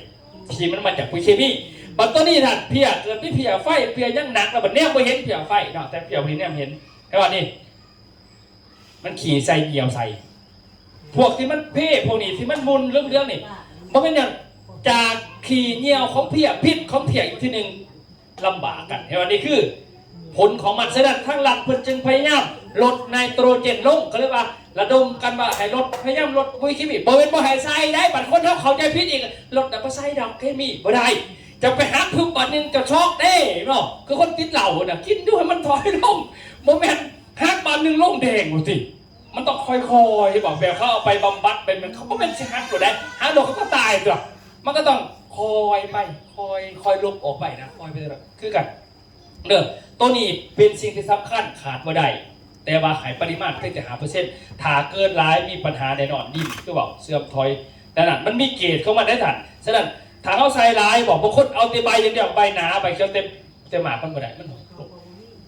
หมากมันรีบนะบัดนี้พวกนี้มันจะมากินดิบัดนี้มันมากินน้ำตาลได้บอกมันเอาพวงมานั่งมันมาตัวเดียวเลยออกลูกออกเต่าเอิญพี่เอาหนองมานั่งบุ๊กว่าสั่นบัดนี้โรคพยาธิติดมาเด้อของเขาเด้อมันจะมีนึงโรคกาบใบเนาเนาะโรคพวกนี้นะโรคกับพวกนี้ไหมครับว่าอาหารในดินเนี่ยมันบ่มีมันมีแต่เคมีลงไปมันสั่นใหญ่แล้วก็บ่มีอาหารกินคือคนผู้สาวนั่นแหละผู้สาวติดเครื่องสำอางคันบ่ซื้อเครื่องสำอางให้คอยใส่นี่คอยสิบ่เฮ็ดเวียกซอยสุดเท่านั้นน่ะ 6,000 บาท3 ล้านบาทคือว่าน่ะตายเลยแต่คันบ่ซื้อให้มันก็สิบ่เฮ็ดหยังซื้อเขากินก็บ่กินเขาบอกเอาเครื่องสำอางถ้าเป็นปุ๋ยเคมีก็เป็นปุ๋ยเขียวแหละก็ลองใส่เครื่องสำอางมันปึ๊บแล้วก็ค้างไว้อยู่ในห้อง70,000แม่ว่ามันยังสิงามบ่ให้มันถ่าอยู่บ่งามเนาะมันต้องกินข้าวได้มันต้องกินอาหารลูกครับเปรียบเทียบว่าพืชมันก็คือกันมันต้องกินอาหารจากดินแล้วมันต้องมีเครื่องสำอางอยู่ทึ่งฉะนั้นเคมีเครื่องสำอางแต่ว่าอาหารในดินคืออาหารแท้ฉะนั้นถ้าเมื่อที่อาหารมันเบิดเด้อเจ้าสิปลูกเขาได้แล้วแต่นะชุดถ่ายมาตอนเฮาดูแลมันดีเขียวงะปัดตอนว่าสิไปเกี่ยวผัดว่าหักคอหัวเกรนมาเลย ยาธิได้ดิมันมีฉะนั้นมันต้องมีอาหารใส่ฉะนั้นปุ๋ยเก่าเกษตรต้องทำมาแก่ตัวนี้ด้วยนะเด้อแก่เอาอาหารให้ครบไปกับผืนเพราะว่าอาหารที่ผืนต้องการมันต้องมีในดินมีในน้ำมีในอากาศ3อย่างให้ครบถ้าบ่ครบต้นใหม่สิใส่ปุ๋ยเท่าใดก็มีปัญหาคือเก่าฉะนั้นก็เลยว่าเขาก็เลยแก่มันคดนี่แหละสิงามเท่าใดต้องกินอาหารสิถ้ายังก็บ่งามเท่ากับอาหารเนาะอาหารก็ต้องครบหาหมู่พืชด้วยกันพืชมันต้องการอาหารอยู่17ชนิดได้บัดนี้เขาจะเอาปุ๋ยเคมีมันมีแต่3ชนิดสูตรเต็มสูตร15กากระต่าย15คือเต็มสูตร3ถาดบ่แม่นสูตร17ถาดได้ฉะนั้น3ถาดมัน NPK ไนโตรเจน 15%อันนี้5% 45% รวมมา45%ปัญหา10กิโลหามาจากใส่ฟิลเลอร์สารเติมเต็มเขาเม็ดปุ๋ยนะก็ได้ว่าพืชพัฒนาการอาหาร17อย่างพวกคาร์บอนหลายอันหนึ่งฉะนั้นปุ๋ยของเขานี้อยู่ในต้นหนึ่งนี่มันมีอาหาร17ถาดเข้าใจสิซะเอาใส่ได้นี่เพื่อให้พืชของเขานี่กินอาหารได้ง่ายสามารถที่จะแก้พยาธิได้บำรุงยังได้ปรับปรุงดินได้ทุกอย่างได้เพียบทุกถาดเนาะอันนี้คือบอกถึงเวลาพืชมันเหลืองเนาะเวลามันเหลืองมันเป็นวันเหลืองจากการขาดปุ๋ยเลยขาดน้ำมันก็เหลืองเนาะขาดนั้นอาหารเสริมมันก็เหลืองขาดมันก็เหลืองคือคนเนี่ยนั่งอยู่เพื่อนนาหลอนด้วยนะนั่งรับโมเมนต์มาเขาบริกินเข่าได้เขาอยากเบียร์กับบี้เนาะมันน่ะเห็นว่าเขาพิษกันพวกเมียโมเมนต์เรื่องพวกเมียเนี่ยเนาะบางทีก็เป็นเรื่องอื่นมันบอกคือการหนุนสัตว์ก็คือกับพืชเลยเห็นมันเหลืองอยู่กับว่าสงสัยเป็นน้ำบุบการกระต่ายกับพ่อโมเมนต์ใดโมเมนต์นั่นมันมาจากตัวอื่นนี่นะนี่ขาใบนั่นนี่คือมาขาดแมกนีเซียมขาใบเป็นตัวเลยขาดธาตุจักรสีขาใบนั่นนี่ขาดอันนั้นแมกนีสขาใบนั่นนี่ขาดทองแดงขาใบนี่ขาดเหล็กมันต้องมีได้ขาดในตัวใบเลี้ยงๆนี่จะเป็นขาดในตัวเย็นการกระต่ายเนี่ยยอดเหี้ยวขาดแคลเซียมก็ขาดคาร์บอนบัตรข้าชัยเนี่ยตัวนี้ลงไปมันเป็นไงตัวนี้เบิ้งอ่ะมันมีโคบพี่นี่นะเขาหมายนะเขาเห็นมากแบบนั้นนะเพื่อบอกให้โมเมนต์ว่าเคี้ยวอย่างเดียวเขาหมายคือจะเริ่มเติบโตได้ไวอย่าบอกฉะนั้นนี่คือปุ๋ยเขาเป็นนั่นให้ประโยชน์ตรงนี้ไว้ซะเพื่อเติมเต็มเข้าไปฉะนั้นปุ๋ยของเขามันมีแบบน้ำเนาะน้ำตัวนี้นี่สัตว์จะเริ่มเติบโตถึงเนาะตัวนี้จะเริ่มเติบโตแต่กอว่าซะแต่กอทำให้เขาแต่กอนะกอใหญ่ตัวนี้นี่มาจับพวงจับหมากบอลลูนเนาะตัวนี้ดอกพี่ตัวนี้เป็นหมากเบิ้ลคันบอกตรงๆจังสินะ2อันนี้ตัวนี้นี่แม่นพยาธิบอลลูนเพียบบอลลูนขนาดมันเหลืองๆอยู่นี่อันนั้นยังแก่ได้นี่มันบ่หายตัวนี้ลงเด้อบ่หายพวกเพียนี่ลงมันจะแก่ตัวนั้นแต่บ่มันเคมีได้คันเคมีโฆษณาบ่ได้เนาะมันจะเป็นอะไรตัวนี้บุ้งต่างๆมันจะแก่ตัวนี้นี่พวกเหลืองๆสินะมันจะแก่ออกมันจะคอยเคี้ยวขึ้นตัวนี้นี่สำคัญตัวนี้นี่มาผสมใช้เบิ่งได้ว่าเฮาเดินตลาดผ่านมาคือตัวนี้นี่เฮาแก่ตลาดทำอิฐอยู่บ้านได้เบิ่งนี่แปลงทดลองปีกายนี่บ้านชุติปีกายในบ้านชุติเด้อบ้านชุตินี่นั่นน่ะอันนี้ก็ลอกปุ๋ยอื่นอันนี้ปุ๋ยเฮาเพิ่นให้ลอกตัวเหลืองๆนี่ดินี่เพิ่นให้เฮาบ่งเพิ่นว่าถ้ามันขึ้นได้นี่คักเป็นปุ๋ยเจ้าเพิ่นว่าเนาะบัดนี้เอาตัวนี้เนี่ยเอาติดป้ายข้างในเด้เอาซุปเปอร์มิกไปลงมาทันนี่ปีกายมันเหลืองเนาะเขาแต่ละบ่เนาะเขาจะโอ้สำรวจว่าปีกายนี่อยู่เมื่อวันปีเพิ่นปีนี่นี่น่ะเหลืองจังซี่น่ะเฮ็ดจังได๋มันสิแก่ได้ก็เลยเอาตัวซุปเปอร์มิกกับต้นอันนั้นกับตัวฝาเหลืองเนี่ยมาผสมแล้วเอาวิชาการเข้ามาดูแลให้เด้อ1 เดือนนี่มันขึ้นมาต้นนี้ที่เพิ่นใส่มาเคี้ยวสมิธอันนี้ของเฮามันขึ้นมาแบบนี้ให้เบิ่งเด้ออันนี้คือเมืองปานชุติเมืองบ่ปีแข่งสารวัตรสิให้เบิ่งวิดีโอเด้อเขาจัดนะต้องจัดแต่คนบ้านเราเองเบิ่งได้เด้อนี่การทุกทีนะครับ อันนี้เจ้าของเพิ่น การทุกทีนี่ผมมาแก้ไขปัญหาอาทิตย์นึงเลยผมมาฉีดเองนะครับ ให้วิชาการท่านไทยมาสอนเพราะว่าเขาต้องการให้ผ่าให้ดูนี่ สมัยก่อนเป็นอาทิตย์ละ อาทิตย์นึงเนี่ย เพิ่งไหวก่อน ไอ้ตัวมันเห็นเรื่องอ่ะมันสิไปทางยามแบบไหนตัวนี้ปีกายนี่ นี่คือ ตลอดภาคเมื่อแถวนี้เราแดงเมื่อเลย ฉีด เข่าขนาด ซุปเปอร์มิกโฟมป้องครับสีส้มนะครับว่านะครับคุณ อันนี้เจ้าของคนดี ฉีดและแก้ไขเกษตรกรชาวบ้าน บ้านชุ คน ติ มองลึกเข้ามาสุทีนะครับนะฮะฉีดซุปเปอร์มิกนะครับฉีดสีส้มแก้เพี้ยนะครับก้อนฉีดเป็นยังไงเนี่ย ก้อนสีเป็นสีแดงไปแดงแห้ง เหลือง เหลืองแดงเหลือง คือจะเข้าที่ทองเลยมั้ยวะ เป็น ก หลังจากฉีดไปอาทิตย์หนึ่ง ช่วงนี้มันสิเก็บอาทิตย์เดียวจะเก็บเห็นผลเลย มาฉีดเองปรากฏว่าเปลี่ยนบ่ เปลี่ยน เปลี่ยนนี่ถอดยอดออกมาเนาะ คณะสีตั้งแต่เขาดำใหม่ๆแห้งบ่ขึ้นเลยตัวเหลืองอันนี้มันเหลืองเลยจะไปเก็บเหลืองเลย ป จะ ระสิท เก็บ ธิภาพของซูเปอร์มิกนะฮะของบริษัทเก่าเกษตรนาโน อันนี้แม่นบานสภาเนี่ยท่านเลขาเป็นบานสภานี่แม่นทดลองปุ๋ยเม็ดลงไปเดี๋ยวแจกกิจกรรมไปบานสภาเด้อเอาไปบานสภาเบื้องก็ได้ตัวนี้เนี่ยบานสภาอันนี้บานเหล่าเนี่ยก็เป็นทดลองเด้ออันนี้พูดเป็นทดลองอันนี้ต้นนาปีลงนาแซงมาเอาใหม่ดิสัมผัสเป็นต้นนาแซงนี่ตัวนี้ลงโฆษณาต้นนาแซงบานเหล่า เป็นคนร้องที่ลงหันเงิน เจ้าผู้นี่นี่ตัวนี้ เอาเงินไปบอกให้พี่น้องไปฟังเรื่องหนึ่งได้สิไปเป็นคนร้องอยู่บ้านเราเนาะบ้านเราเมืองว่าปี บานเหล่าเขา เป็นจะเอาตัวนี้เป็นทดลองกับหน้าเขา จากนี้เนาะข้าพเจ้าจากขอแนะนำมาทางใส่เทคนิคกันย่านี่เนาะย่านี่ข้าพเจ้าเคยใส่เลยเนาะเห็นผลต้นเขาก็งาม เป็นน้ำมันสื่อ32เพราะว่าน้ำปีใส่ไปแล้วเลยอันนี้เป็นมาใส่นาแซง ข้าพเจ้าลองมือแล้วเขางามเขียวดีอยู่งามอยู่หอยนี่การ หอยไปอยู่เด้อหอยเชอรี่ ตัวนี้มันบอก หอยสิลดปริมาณเลยล่ะแต่เขาเคยบอกหลายมันจะหายไปหลายเลย เป็นร้องนี่เป็นเจ้านี่เนาะ หอยเชอรี่ เฮ็ดให้หูยุ่งจีไปใส่ไปสีเบิ่งแต่การที่ว่าเห็นว่าเป็นไปได้แล้ว ตัวนี้หอยเชอรี่อันนี้ตะบอนมาเนี่ยอันนี้เขาเลี้ยงอยู่นั่นเขาเลี้ยงอยู่สวรรค์เขตนี่วันที่2ส่งหนึ่งรถพ่วงปุ้ยแบบนี่จากตัวนี้แหละ ให้มาเบิ่งให้หน้า หนึ่งรถพ่วงเนี่ยกับปุ้ยตัวนี้เขาสั่งซื้อพวงหนึ่งเลย40 บาท ได้10,000เนาะ สวรรค์เขตเนี่ยเขาไปไทยหลอกเป็นที่เย็นนี่ไม่เอาไป เขาถือว่า ในกลุ่มนี่แหละ จากเรื่องก็เริ่มคอยเคี้ยวเลยเนาะ มันจะเก๋สวรรค์เขตน่ะปุ้ยมันขายดีไปหมดแล้ววันซันนี่คือกินสวรรค์เขตได้เนี่ยเขาใส่อันนี้อัตตปื้อนี่แมนเฮ็ดแปลงทดลองจากแผนกกสิกรรมระบาดใหม่เฮ็ดเองเลยนะทีมงานเราไปลงเฮ็ดแปลงทดลองคือผ่านการตรวจสอบทุกอย่างของแขวงแล้วเข้าไปน่ะเขาไปใช้เขาต้องเฮ็ดแปลงทดลองก่อนเพื่ออย่างเพื่อให้ประจักษ์ตาอันนี้แม่นตอนเขาเริ่มสารวัตรใหม่ๆกันนี่นะบัตรบึงไส้นี่นะเพิ่นขายเอียนขายยังนี่นะบัตรบึงไส้นี่ดิเพิ่นเนี่ยไอ้บ้านบึงไส้หอยสลีบ่อยู่นั่นนี่ฟังเราบอกเด้อเราบอกนี่บ้านห้าได้นี่ใส่ปุ๋ยเก่ากับเซราโนเป็นยังไงบัดนี้ตอนนี้มาใส่ปุ๋ยตัวนี้มาใส่ บึงไส้ ตามกระหน้านึงมากกับบริเซียกบ แบบว่า น้อยกับบริเวณภูเขา หอยบ่กินเนาะเป็นว่าโอ้โหกันหน้ามันมดแต่ไม่ได้กิน เขาจะเอาแต่กรณีของสารวัตรในเบิ่งนี่เพราะเขาลงกันเมืองอื่นบ่อึดแต่สิบอกว่าจกไปเถอะเอาแต่สารวัตรเดี๋ยวเขาลงนี่จะแพ้แบบมันก็พิสูจน์ได้ว่าปุ๋ยเนาะเนี่ยเด้ออันนี้เบิ่งปุ๋ยเม็ดเขาลงเด้อปุ๋ยเม็ดเด้อ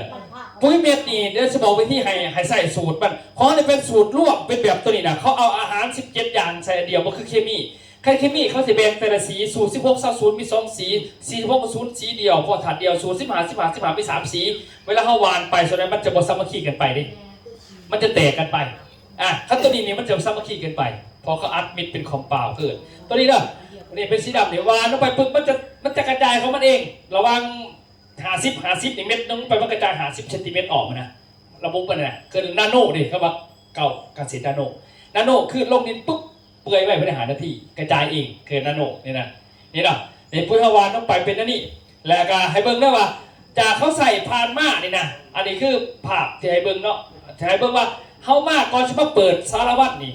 เขาลงเห็นเป็นทดลองอยู่บัดพอหน้าแซงก็น้ำปีสิดีกว่าเพราะหน้าแซงมันบ่มีฝนเนาะมันก็มีความเสี่ยงแต่ขนาดหน้าแซงนี่นะ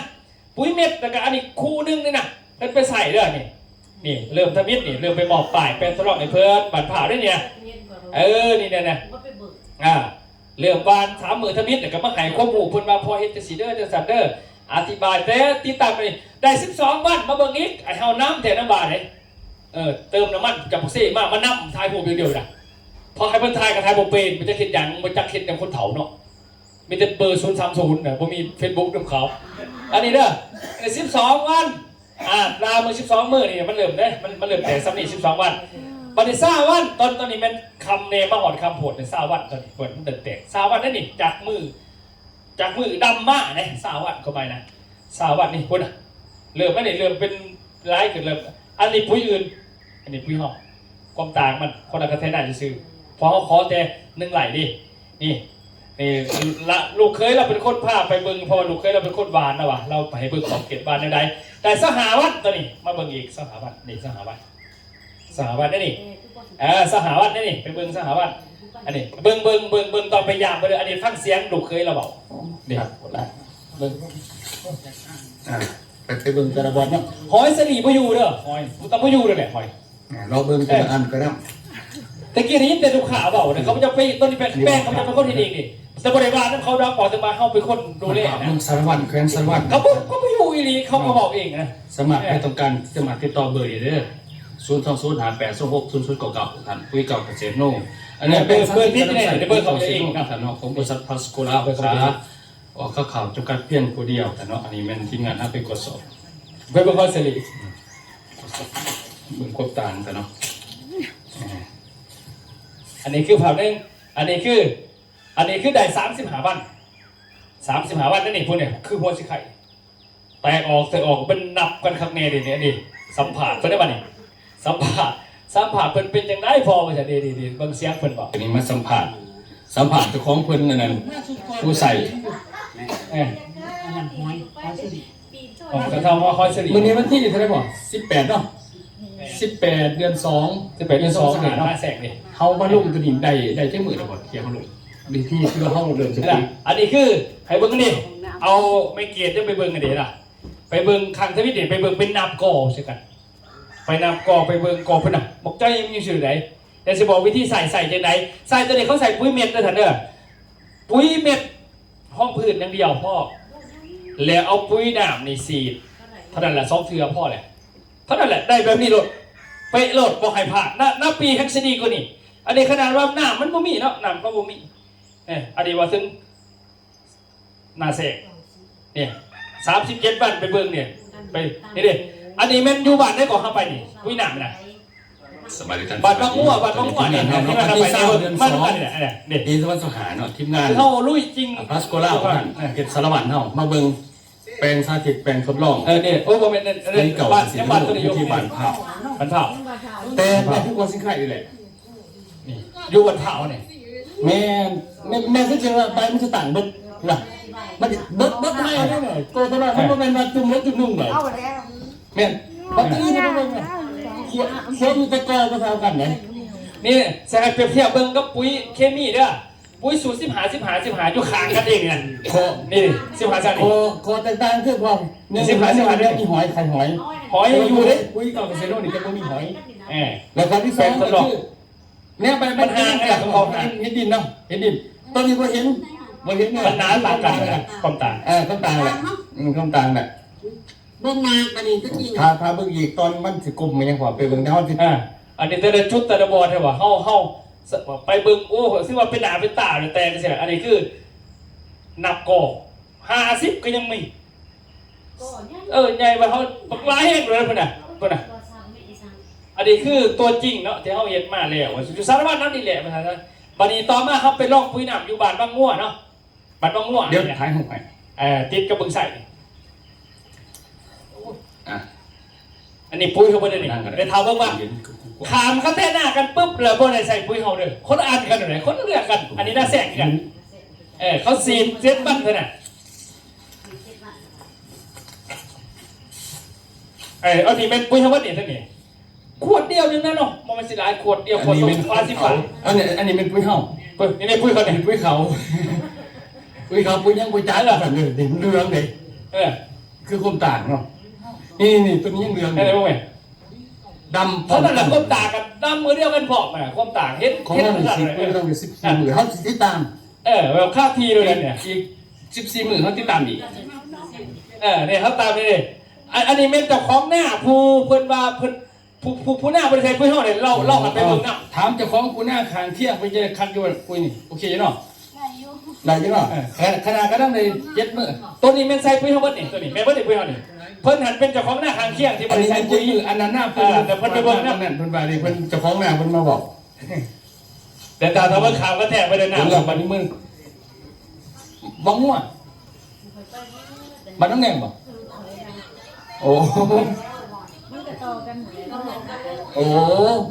เราเป็นคนบางง่วงไม่เห็นได้เป็นน้องแดงงานเราเองเนาะโอ้เห็นแบบเห็นเขาต่างแบบข้าตีเลยอันนี้บุกเดียวปุ้ยพวกนี้มันเห็นพ้นไหวมาตรงๆมันเห็นพ้นไหวอันนี้มันคือสั่งตัวเคี้ยวนี่ใช้ปุ้ยเก่าเกษตรเนาะตัวนี้เขาได้ใช้ปุ้ยเป็นไหนนี่จะปุ้ยหน้ามาเดียวตัวเนี้ยเขาได้ใช้ปุ้ยเป็นเลยมันคือเคี้ยวเนาะนี่ปุ้ยเป็นไปเริ่มจักยังไม่ได้ฟังเบิ้งนี่อยู่นี่ให้หน่อยนี่คือเอาไปลุยกันเนาะโอเคนี่คือเรื่องราวของปุ้ยเฮาจะให้เบิ้งประมาณนี้เนาะนี่เขาใส่ผ่านมาแล้วแต่เขาติดตามหลายปีเนาะ3-4 ปีนั่งตามไปเชียร์นี่ว่าเขาเติบโตขึ้นจะได้เป็นจะได้แน่นี่หลายอันเนี่ยเขานำเขามาบอกคันปุ๋ยหน้านี่ชัดเจนโดยทันเอาพวกพืชใบใส่ยังกระไดเด้อใส่ยังกระไดสบายเนี่ยแต่เขาจะใส่พักบัวอยากใส่พักหอมไปยังกระไดเหลือไปใส่หน้าจากหน้าไปอยากใส่พักสุได้หมดเลย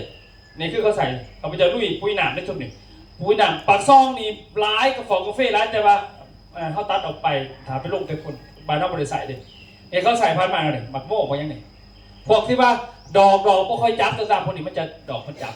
มันจะไหวพวกนี้นั่นนี่เอาใส่พันมานี่เป็นพวกนี้มาพริกต่างๆนี่เฮ็ดพดครับจะบอกตัวสูตรใส่หมากน้ำบางอย่างตัวนี้เด้อจะบอกวิธีใส่ตัวเขาใส่ไปนี่ตัวนี้ให้เขาไปแบ่งกับกบพริกแบ่งไป3 เทื่อใส่เดี๋ยวบอกให้ใส่ไปเดียวเลยที่ยังแม่เอาจักจุกนะใส่จัก2-3 ต้นแม่แบ่ง3 อันไปนี่นะตัวยังแม่ไปใส่มือแรกแล้วอาทิตย์นึงแม่ใส่ตัวนี้อาทิตย์ต่อไปใส่ตัวนี้บอกให้ไปวางเข็มมาเดียวเพราะว่าอันต้นเก่าให้มันกิน3 เทื่อแต่ว่าอาทิตย์นึงให้เทื่อนึงแล้วแม่เบิ่งหมากเบิ่งหยอดคนละอย่างกับบ้านนี้กับนักขามบอกอย่างทั้งนั้นมันเรียกว่าทั้งหนาในบ้านเจ้าของขามอย่างอีกทางตัวนี้นะครับลงทีลงขอเท่าไหร่เนี่ยบางครั้งบอกตัวนั้นนี่แหละให้นี่ไปเนี่ยสร้างปุ๋ย30 กว่าสอบปุ่นน่ะนี่แหละลุงบุญจื้อว่าบาทนี่ยังไงนะแต่ว่าจื้อแต่ว่าชั้นเลขาเงินต่างๆนะนี่เด้อคนนี้เด้อนี่ไปใส่โดดมาจับหมากเนี่ยพวกนี้มันตัวนี้สำคัญตัวนี้ดอกมันไม่ค่อยจับไปอย่างตัวนี้ไปใส่ตัวนี้ใส่เบิ้งมาในต่อมาเลงมาตัวกาแฟเขากินนะสุดท้ายแล้วนี่ถ่ายชุดนั่นยังตัวนี้5 นาทีแต่สิบอกราคาเนาะเดี๋ยวกับจองคุยกันตัวนี้นะตัวนี้กาแฟเนี่ยว่ากาแฟตัวนี้มันบ่แม่นกาแฟกินเพื่อกาแฟไหนกาแฟกินเพื่อเป็นยาบำรุงสายตาบำรุงประสาทแต่ขั้นเขาเอายามาขายกันมันต้องมีโมเมนต์กสิกรรมมานำต้องมีอันนั้นอีกพ่อสาธารณสุขมาพ่อมันยากบัดนี้คนมันต้องมีตัวแทนขายตัวประคับตัวแทนขายบนเป็นเพจเขาไปบอกมันก็พิษนะพอเขาจะข้อหมายของเขานะ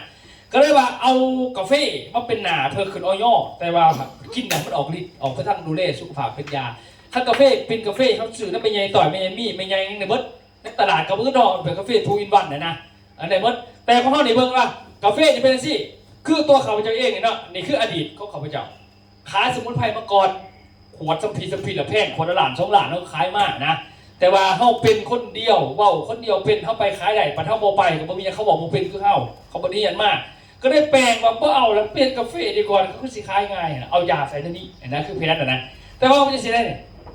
แต่ก่อนเขาไปจะไปเฮี้ยนตามประเทศใหม่ๆจ้อยๆสิเนี่ยดำสิเนี่ยลุยกันเนี่ยไปเที่ยวทะเลทวีปนี่นะเนี่ยจอยแห้งๆนะคิ้วผิวเนี่ยหาเงือบกาดขนาดนะเลยจอยสิได้เขาไปเจอเนี่ยเขาจะว่าโอ้ย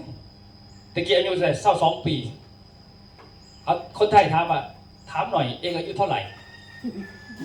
22 ย่าง23ครับเป็นว่าวายเขียนเรื่องมันว่านะเองจะรีบเก๋ไปไหนเขาวะบัดคู่มือนี่คู่อยู่ซ้ำกันเขาว่าจันทุ่งแล้วก็ผู้เฒ่าจะเถื่อนเดี๋ยวนี้มีกำลังใจก่อนตะกี้โอ้ตะกี้เนี่ยเขาจะเขาจะอยู่กับสุขภาพมากเนาะเมื่อเราเมียเราเป็นคนคันวัดสื่อให้พวกกินแล้วบ่ห่วงไม่ใช่ซักมี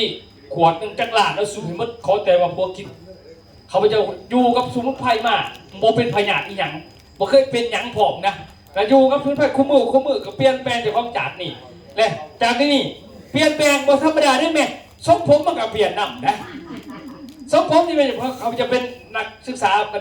ต่างประเทศไปเรียนดูไทยเราไปได้ของเขามาเนี่ย ตะกี้ก็จังซี่แหละตาเนี่ยบ่เห็นหุงลูกปดเว้นบ่เป็นเขาปีที่เกือบปีที่4แล้วดิตะกี้ลูกบ่ได้เด้แว่นตาตัวใส่ตลอดบ่เห็นหุงมันแสบมันว่ามันคันปวดระบบประสาทเนี่ยตะกี้เลยเนี่ยปั๊บใช่มั้ยเนี่ยจังซี่แหละแต่ก่อนน่ะบัดนี้มาเบิ่งว่าแต่ก่อนลูกใส่ยาสมุนไพรเป็นประจำเด้ใส่เป็นประจำไปเฮียนอยู่จีนบ้านเดี๋ยว4เทื่อแต่บ่ได้4ปีเด้ไปอบรมไปรอบนึงประมาณ4วันนี่สินะ4มื้อ5มื้อเขาพาไปเฮียนเรื่องสมุนไพรอันนี้บ้านเขานี่ปลูกซ่าโอ้สนั่นหวั่นไหวเหมือนเต็มหมดเลยนะสมุนไพรบ้านเขาแม่เอาซ่าสดๆมาจุ่มเช็คเป๊ปซี่น้ำเป๊ปซี่กลายเป็นน้ำดื่มซื่อๆโบดับไปขนาดไหนเป็นไงเนี่ยเข้าอันทีแม่อันไหนบอกถึงตอนลูกไปเฮียนนะมันมีโถหนามขึ้นมาเนาะเขาเอาเป๊ปซี่โคลาเนี่ยมาใส่แล้วเขาให้เขาไปเอาซ่ามาตัวในสวนเขาเนี่ยแต่ว่าบ้านเขาเป็นสวนมาได้แนมนี่พอเห็นกุ๊กยังมีแต่ซ่าเพิ่นเด้แปลว่าบ้านเขาแบบอุตสาหกรรมซ่าเขาภูเขาเพิ่นซ่าเพิ่นเขาไปเอามาเปิบแล้วเขาก็เอามาบดแล้วก็จุ่มแล้วคดแล้วก็เอาใหม่ดึงขึ้นมาน้ำเป๊ปซี่ตัวดำๆมันสิติดใหม่ขึ้นมาแล้วก็เลือกเป็นน้ำขาวๆแล้วเขาก็ซ้อนเขาว่าต่างประเทศเขาหนี1ประเทศจีนเขาบ่กินน้ำแข็งบ่กินน้ำก้อนบ้านเขาจะขอแต่10 โมงเขาปิดเพราะว่าบ้านเขากินน้ำก้อนอย่างไม่หรอกขวบมันเห็นหูคุมพลกวกนำอารมณ์เห็นหูคุมพลกวกให้บอกจะว่าคนภาคอีสานบอกว่าง่ายหนาเนี่ยดำแล้วคุมพลหลายบ้านเขาไปยังจีนมันมักกินซ่าประเทศไหนพวกคนแคบนะเข้าไปนะลูกไปเฮี้ยนมากวันนี้ขั้นเขาหายกินมีก็ตามแต่เขาเอาตัวใส่เขาหาข้าวเพราะว่าตัวนี้กิโลนึงต่ำสุดบดสุดแล้ว800,000 บาทนี่เนี่ยตัวนี้นะเคยว่าย่ำน้ำไปนอนย่ำหอดไปยาตัวทางเสาตัวนี้นี่แพงกว่าโมเขาเอามาใส่ในยามันมีในกาแฟเลยเห็นป่าววะนี่มีในกาแฟเบิดนะเขาไปอยู่นี่มากแล้วก็ติดจากการดูแลสุขภาพจากจีนมากลงไปอยู่จีนโอ้4 เทื่อเลยจักรประเทศไปเนี่ยไปฝึกอบรมต่างๆมาแต่ว่ามันแก่ตาเราไปยักมันนี่สมุนไพรกับยาหลวงเลยบางคนว่าขั้นสมุนไพรดีมันนี่แล้วสิบ่มีห้องหมอเขาว่าเนาะมันมีคนบอกดิว่าแม่เนี่ยเขาจะเคยคิดกันกับไปถามจีนดิว่าที่ต่อเขาว่าจะไหนน่ะเขาสอนเอามาจากสิคนเน่านี่มีพยาธิอยู่2 แบบที่1นั่นพยาธิที่กวดในเห็นเสือแล้วแบบที่2บ่มีเสือขั้นกวดในเห็นเสืออยากกินตัวทิพย์ตัวเด่นให้ไปหาหมอเพราะว่าตัวมีเสือนี่นะพวกเสือโรคพวกไวรัสพวกกระดานพวกมลพิษพวกสารพิษกอไม่ได้พวกนี้นะห้ามกินยาเองไข้ยุ่งไปหาหมอเด้อกินยาสมุนไพรขวด10 ล้านก็บ่ดีเป็นไข้ยุ่งจะกินพวกนี้ขึ้นรถยังไงแต่บ่แม่นว่าสมุนไพรแพงๆมากกินดีบ่แม่นไหนเขาบ่ให้กินถ้ามีเสือในเลือดห้ามกินยาสมุนไพรจือยังไงให้ไปพบหมอกวดอยู่หมอเด้อบ่แม่นยาเขามาขลอกขายดีเบิดบ่แม่นเด้มันไม่ดีของเขาแต่ว่ามันบ่แม่นดีของตัวมันนะฉะนั้นพวกนี้นี่ห้ามกินบ่ให้กินให้ไปพบหมอเจ็บท้องเท่านั้นไปพบหมอเด้ออย่าไปกินตัวเด้พิษเด้นี่ไปกวดเลือดเห็นเลือดต่างๆนี่ไปเบิ่งพยาธิก่อนเขาต้องไปขาตัวพยาธิออกอุบัติเหตุไปพบหมออย่างเดียวเขาสั่นบ่ได้นี่ให้เขาจะคือว่าตัวนั้นที่มีเสื้อให้ไปพบหมอห้ามไปกินยาเองเนาะไปพบหมอเขาสิมีแต่ว่าสิพาตัดหรือสิให้กินยาที่เขาก็ว่าของเขาไปตามขั้นตอนของเขาแต่ว่าเขาซักยาลงไปได้พบหมอแหละมันว่าเขาเอาใส่ยาเคมีจนติดเขาใส่ปุ๋ยเคมีติดแต่แผลดินถามว่าแค่เคมีเขาติดแต่แผลตับแผลแบบแผลลำไส้ไหนพวกนี้นี่เป็นพยาธิไว้เจ็บหัวไว้เกินว่าโรคกระเพาะเขาติดไว้พยาธิเกิดใหม่ไว้เห็นป่ะพวกนี้น่ะยาสุดนี่ต่างๆก็กันนี่มันบอกเกิดว่าห่างกายให้มีแต่ยาพวกนี้แม่นเป็นพยาธิไว้ตายไว้เกิดถ้านั้นเหมือนเคมีลงดินเนี่ยว่าดินมันมีปัญหาเนี่ยใช้ยักก็บ่ขึ้นเนี่ยแต่ว่ามันมีความแผ่สูงถ้าเอากินเล็กหน่อยกินยาผู้ใหญ่กับแผ่ถ้ายาของหมอเป็นนั่นนี่นะเนาะประเด็นโรคตัวที่2โรคบ่มีเสื้อกวดบ่มีเสื้อแม่นยากินยาล้วงเด้อยาล้วงมีเสือจะกินตัวถิ่มตัวเด่นบ่ได้ช็อกได้เขาบอกให้กินเขาจะบอกให้ไปถามแพทย์ก็ด้วยจะกินนะดิแต่ขั้นยาสมุนไพรนี่แม่นมันแก่อาการเสื่อม1การเสื่อมคนนี่หน้าเฒ่าไว้หูของคนกว้างไว้ตับไตคนเฒ่าบ่ได้เฒ่าแต่อยู่เนาะ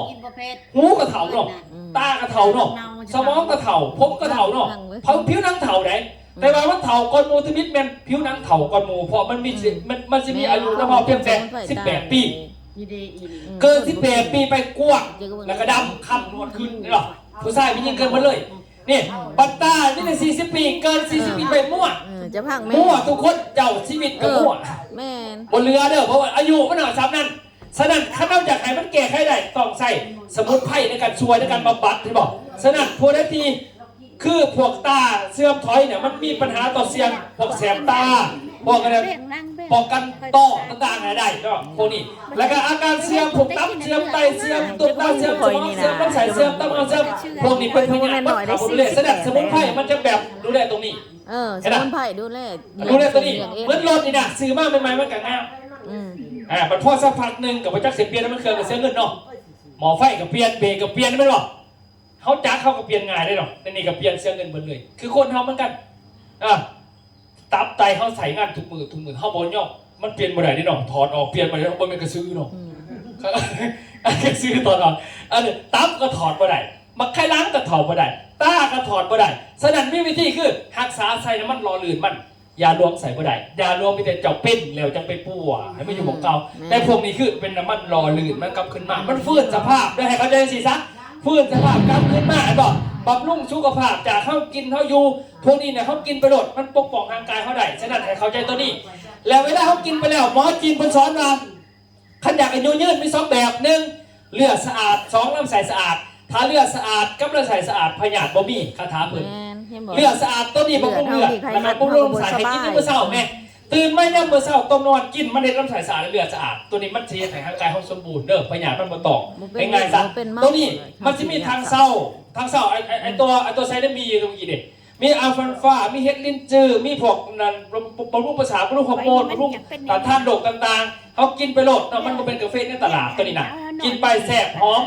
บำรุงสายตาใช่ป่ะกินไปปุ๊บผมบำรุงประสาทพวกที่ไหนผมเจ็บหัวครั้งเดียวนี่ดีขึ้นบำรุงสมองบำรุงความจำแก้ไขพวกไทยพิษปกติพวกปัจจุบันคันปัจจุบันเก็บเขาผสมใส่กันเลยพวกพันธะพวกเจ็บหัวไมเกรนเจ็บหัวครั้งเดียวช่วยเจ็บหัวครั้งเดียวการบำรุงเลือดบำรุงตัวนี้ได้ป้องกันพวก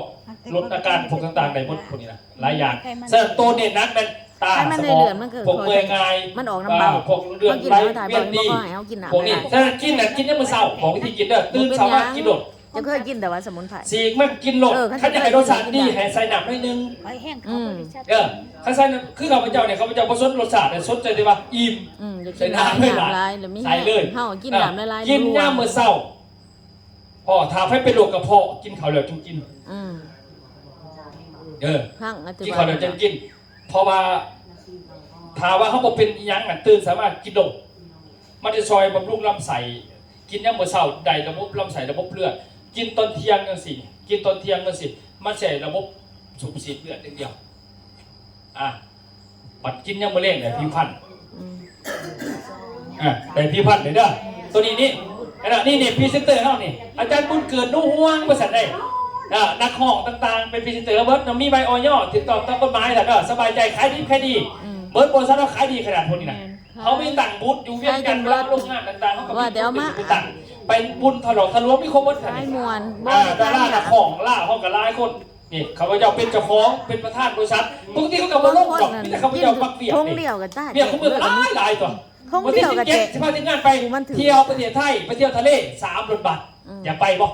วันที่17นี่ไปได้อยากไปรอบหน้าเด้อเป็นตัวแทนเด้อเดี๋ยวจะให้พอมอนกับเมเกตเพิ่นเบิ่งว่าไผสิเป็นได้อยากให้ไปนำเพราะว่าเฮ็ดพาสปอร์ตไว้นำรอบนี้ไป3 รถบัสเขาไปจะมายังไงที่มีพาเที่ยวตลอด3 รถบัสนี่ได้ที่มาไปฟรีได้เขาไปจะเป็นคนจ่ายคือเอาตีคน1 หัว1เท่าใด 8,000แล้ววันแล้วเขาแล้วสิไปเอ้ยจะได้แล้วตอนนี้กินกาแฟโอเคนะเอามาเบิ่งมานี่เบิ่งราคาไปเด้อราคาปุ๋ยก่อนแล้วก็ราคากาแฟแล้วมันนี่ปุ๋ยนี่เด้อปุ๋ยเม็ดนี่ปุ๋ยเม็ดปกติเนี่ยถ้าเป็นราคาเขาขายกันเนาะราคาเขาขายกันเนี่ยคือปักซองนี่700,000ต่อ1 กระสอบปักซองไหน700,000ต่อ1 กระสอบนะเขาขายกัน700,000กีบต่อ1 กระสอบหลักๆแต่วันนี้ตัวแทนเขาขายส่ง6,800เขาขายส่งกันนะ6,800แต่มื้อนี้เขาบอกกันเฉพาะเขาเลยนะเขาจดผ่านแต่เขาขาย6,50กีบไม่ว่าจักสอบก็แล้วแต่เก็บใส่กันจะไปบริษัทเขาคนนั้นเก็บใส่กันคือกระสอบละ6,50กีบบอกว่าคันไปต่างปุ๋ยเม็ดตัวนี้เนาะส่วนปุ๋ยน้ำนี่ถามว่าเขาจะมันเป็นชุดเป็นคู่เพราะว่าขั้นอันนึงนี่ อันหนึงราคาขายมัน2,700 บาทแพงเนาะราคาทรงเฮานี่ตัวนี้นะราคาทรงเฮาซื้อนี่ถ้าเราซื้อเป็นลังนะลังมันบ่ใหญ่สำนี้เกิดมันสิถึงอันนึงนี่1,500 บาทแต่ว่าถ้าซื้อเฮาจองกันได้เฮาให้คู่นึงประมาณตัวนี้เฮาขายตัวนี้1,500แต่เฮาแถมตัวนี้ฟรีตัวนี้ราคามันตัวนี้เท่ากับคุยเม็ดเฮาให้6เซนหาถึงกันมันเป็นของบริษัท แต่ตัวนี้8เฮกตาร์เด้อ ผู้ข่อยเอามาขายอันเช่น คู่นี้เฮาให้1,500ไปเฮาอยากปลูกมันบ่อยากเฮาก็บอกคันปลูกมันเฮาจะเปลี่ยนเป็นฟ้าแดงไงแต่ตัวนี้ต้องไปใส่มันเบิดแม่มีแต่ว่าเพิ่นจดไว้แล้วก็ให้แม่มาส่งตอนลังมาเที่ยวไปสอบกัน คันแน่ว่าเพิ่นอยากได้ก็ให้เพิ่นจด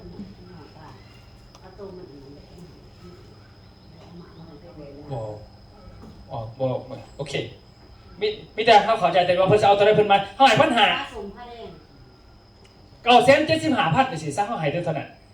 นี่คู่นึงนี่975,000มีแต่ว่าเอาใส่มาตดบ่ได้ว่าหรือเขาเดี๋ยวเฮาสิจัดให้เป็นตัวนี้ต้องใส่ตัวนี้เป็นฟ้าแดง ถ้าว่าสิใส่ตัวนี้ให้650,000รายละเอียดครับแม่เพิ่นบอกวิธีใส่อีกจะได้บ่เข้าใจส่งฮอดบ้านเลยเนาะส่งกับผู้บ้านเพิ่นนี่แหละรถบริษัทก็สิประสงค์พอใหญ่เฮาดีเพิ่นสิประสงค์เองเฮามีแต่บ่เกิดเงินบ่ทันเอาไทยก็ได้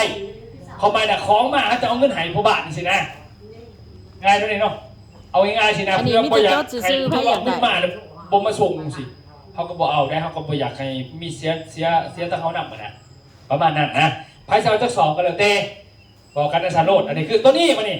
ตัวนี้ราคาเท่าใดเนาะตัวนี้ไม่มี10ซองเด้อถ้าตามราคาขายมันเนี่ยเขาขายกัน350 บาทมาถึงตัวนึง200,000ตัวนี้นะตัวนี้นะอันนึง200,000ค่าราคามันอยู่ตัวนี้แต่ว่าราคาที่เขาส่งเนี่ยส่งเป็นล่างมันถึงอัน160,000ตัวนี้นะแต่ว่ามื้อนี้เขาบ่ขายดอก160,000เขาจะให้ใส่จะเขาให้140,000พ่อ140,000เหมือนกันให้140,000พ่อซื้อ10ถุงแถมให้อีกนึง10แถมเก็บจักกันแล้วแต่เขาบ่ได้จดเป็นไทยดิเขาจดแต่ว่าเป็นบาทเลยนะแล้ว10แม่รวมกันถึง10แถมนึงแบบนี้พอให้ราคาเนี่ยขั้นเป็นราคาเต็มมันเดี๋ยวเขาให้ราคาพิเศษให้ราคา140,000เขาให้ราคา140,000ด้วยเด้อพิเศษตัวนี้ประมาณนี้มียังถามบอกกันนี่เอาหมดเลยทงหอด10 ทงกับแถมตัวนี้อย่าลืมเด้อเขาจะให้ทุกท่านให้ไปแบ่งไป3 ส่วนอย่าลืมจะไปใส่บัดเดียวแบ่งไป3 ส่วนนึงใส่มื้อแรกก็ได้จักต้นเขาก็หารเอาอีกอาทิตย์นึงใส่อีกส่วนนึงเดี๋ยวอาทิตย์นึงอีกส่วนนึงสินะแล้วถ้าเบิ่งบัดนี้เป็นที่นิยามต้นใหม่เปลี่ยนแปลงโดยทันทีจำมาให้เบิ่งในอันนั้นกาแฟนะแม่ถ้าปลูกข้าวปลูกยังอย่าลืมเนาะวิธีใส่ปุ๋ยเม็ดเท่านี้กระสอบนึงขั้นตามกฎคือ50 กิโลก็ใส่1 ไร่จนสุดแต่ว่าไขมันก็ดีแล้วมันลดไขมันในเจ้ามันจะเบิ่งเคมีของเฮานี่ใส่อยู่2 ไร่แสดงเฮกตาร์นึง32เฮกตาร์นึง32ห้องพื้นได้ข้าเจ้าแต่ห้องพื้นอย่างเดียวให้เอาปุ๋ยน้ำเถอะเนาะปุ๋ยน้ำเขาจะจัดให้ฟ้าแดงกับตัวนี้หรือว่าเอาอันนี้นึงเอาฟ้าแดงก็ได้บอกเป็นอย่างเอาอันนี้ไปห้องพื้นเอาฟ้าแดงสีก็ได้พี่แท้ให้มีตัวนี้นะสุดมันนะอยากให้เอาตัวนี้สุดพิเศษ975,000แต่กับปุ๋ยเม็ดกับพ่อแล้วนะจริงๆเพราะว่าตัวนี้มันได้8 เฮกตาร์ได้คูนึงตัวนั้นเขาเอาจากเฮกตาร์เขาก็คูณเอาแต่ว่าตัวนี้เอาสุดนึงเขาอยากจะจัดตัวนี้ให้กับที่จัดฟ้าแดงให้พ่อเลยเท่านั้นนะเบิ้งทุกปี140,000นี่เป็นมาขายเองเอาเนาะกับสิให้ทั้งพอหมอนเพิ่นมาสรุปและเก็บออเดอร์ต่างๆพร้อมเนาะกับผู้บ่าวเพิ่นขอเซ็นตัวมือให้ทั้งผู้หมอนเลยครับแม่ว่าถือทงเดียวก็ยังหูว่าเป็นจังได๋ฟังม่วนบ่ก็สิบ่ม่วนเนาะแต่ว่าได้ความรู้หลายเกิดว่าเข้าใจหลายเติบเนาะความรู้นี่เป็นสิ่งสำคัญที่พวกเฮามาฟังนี่ได้ความรู้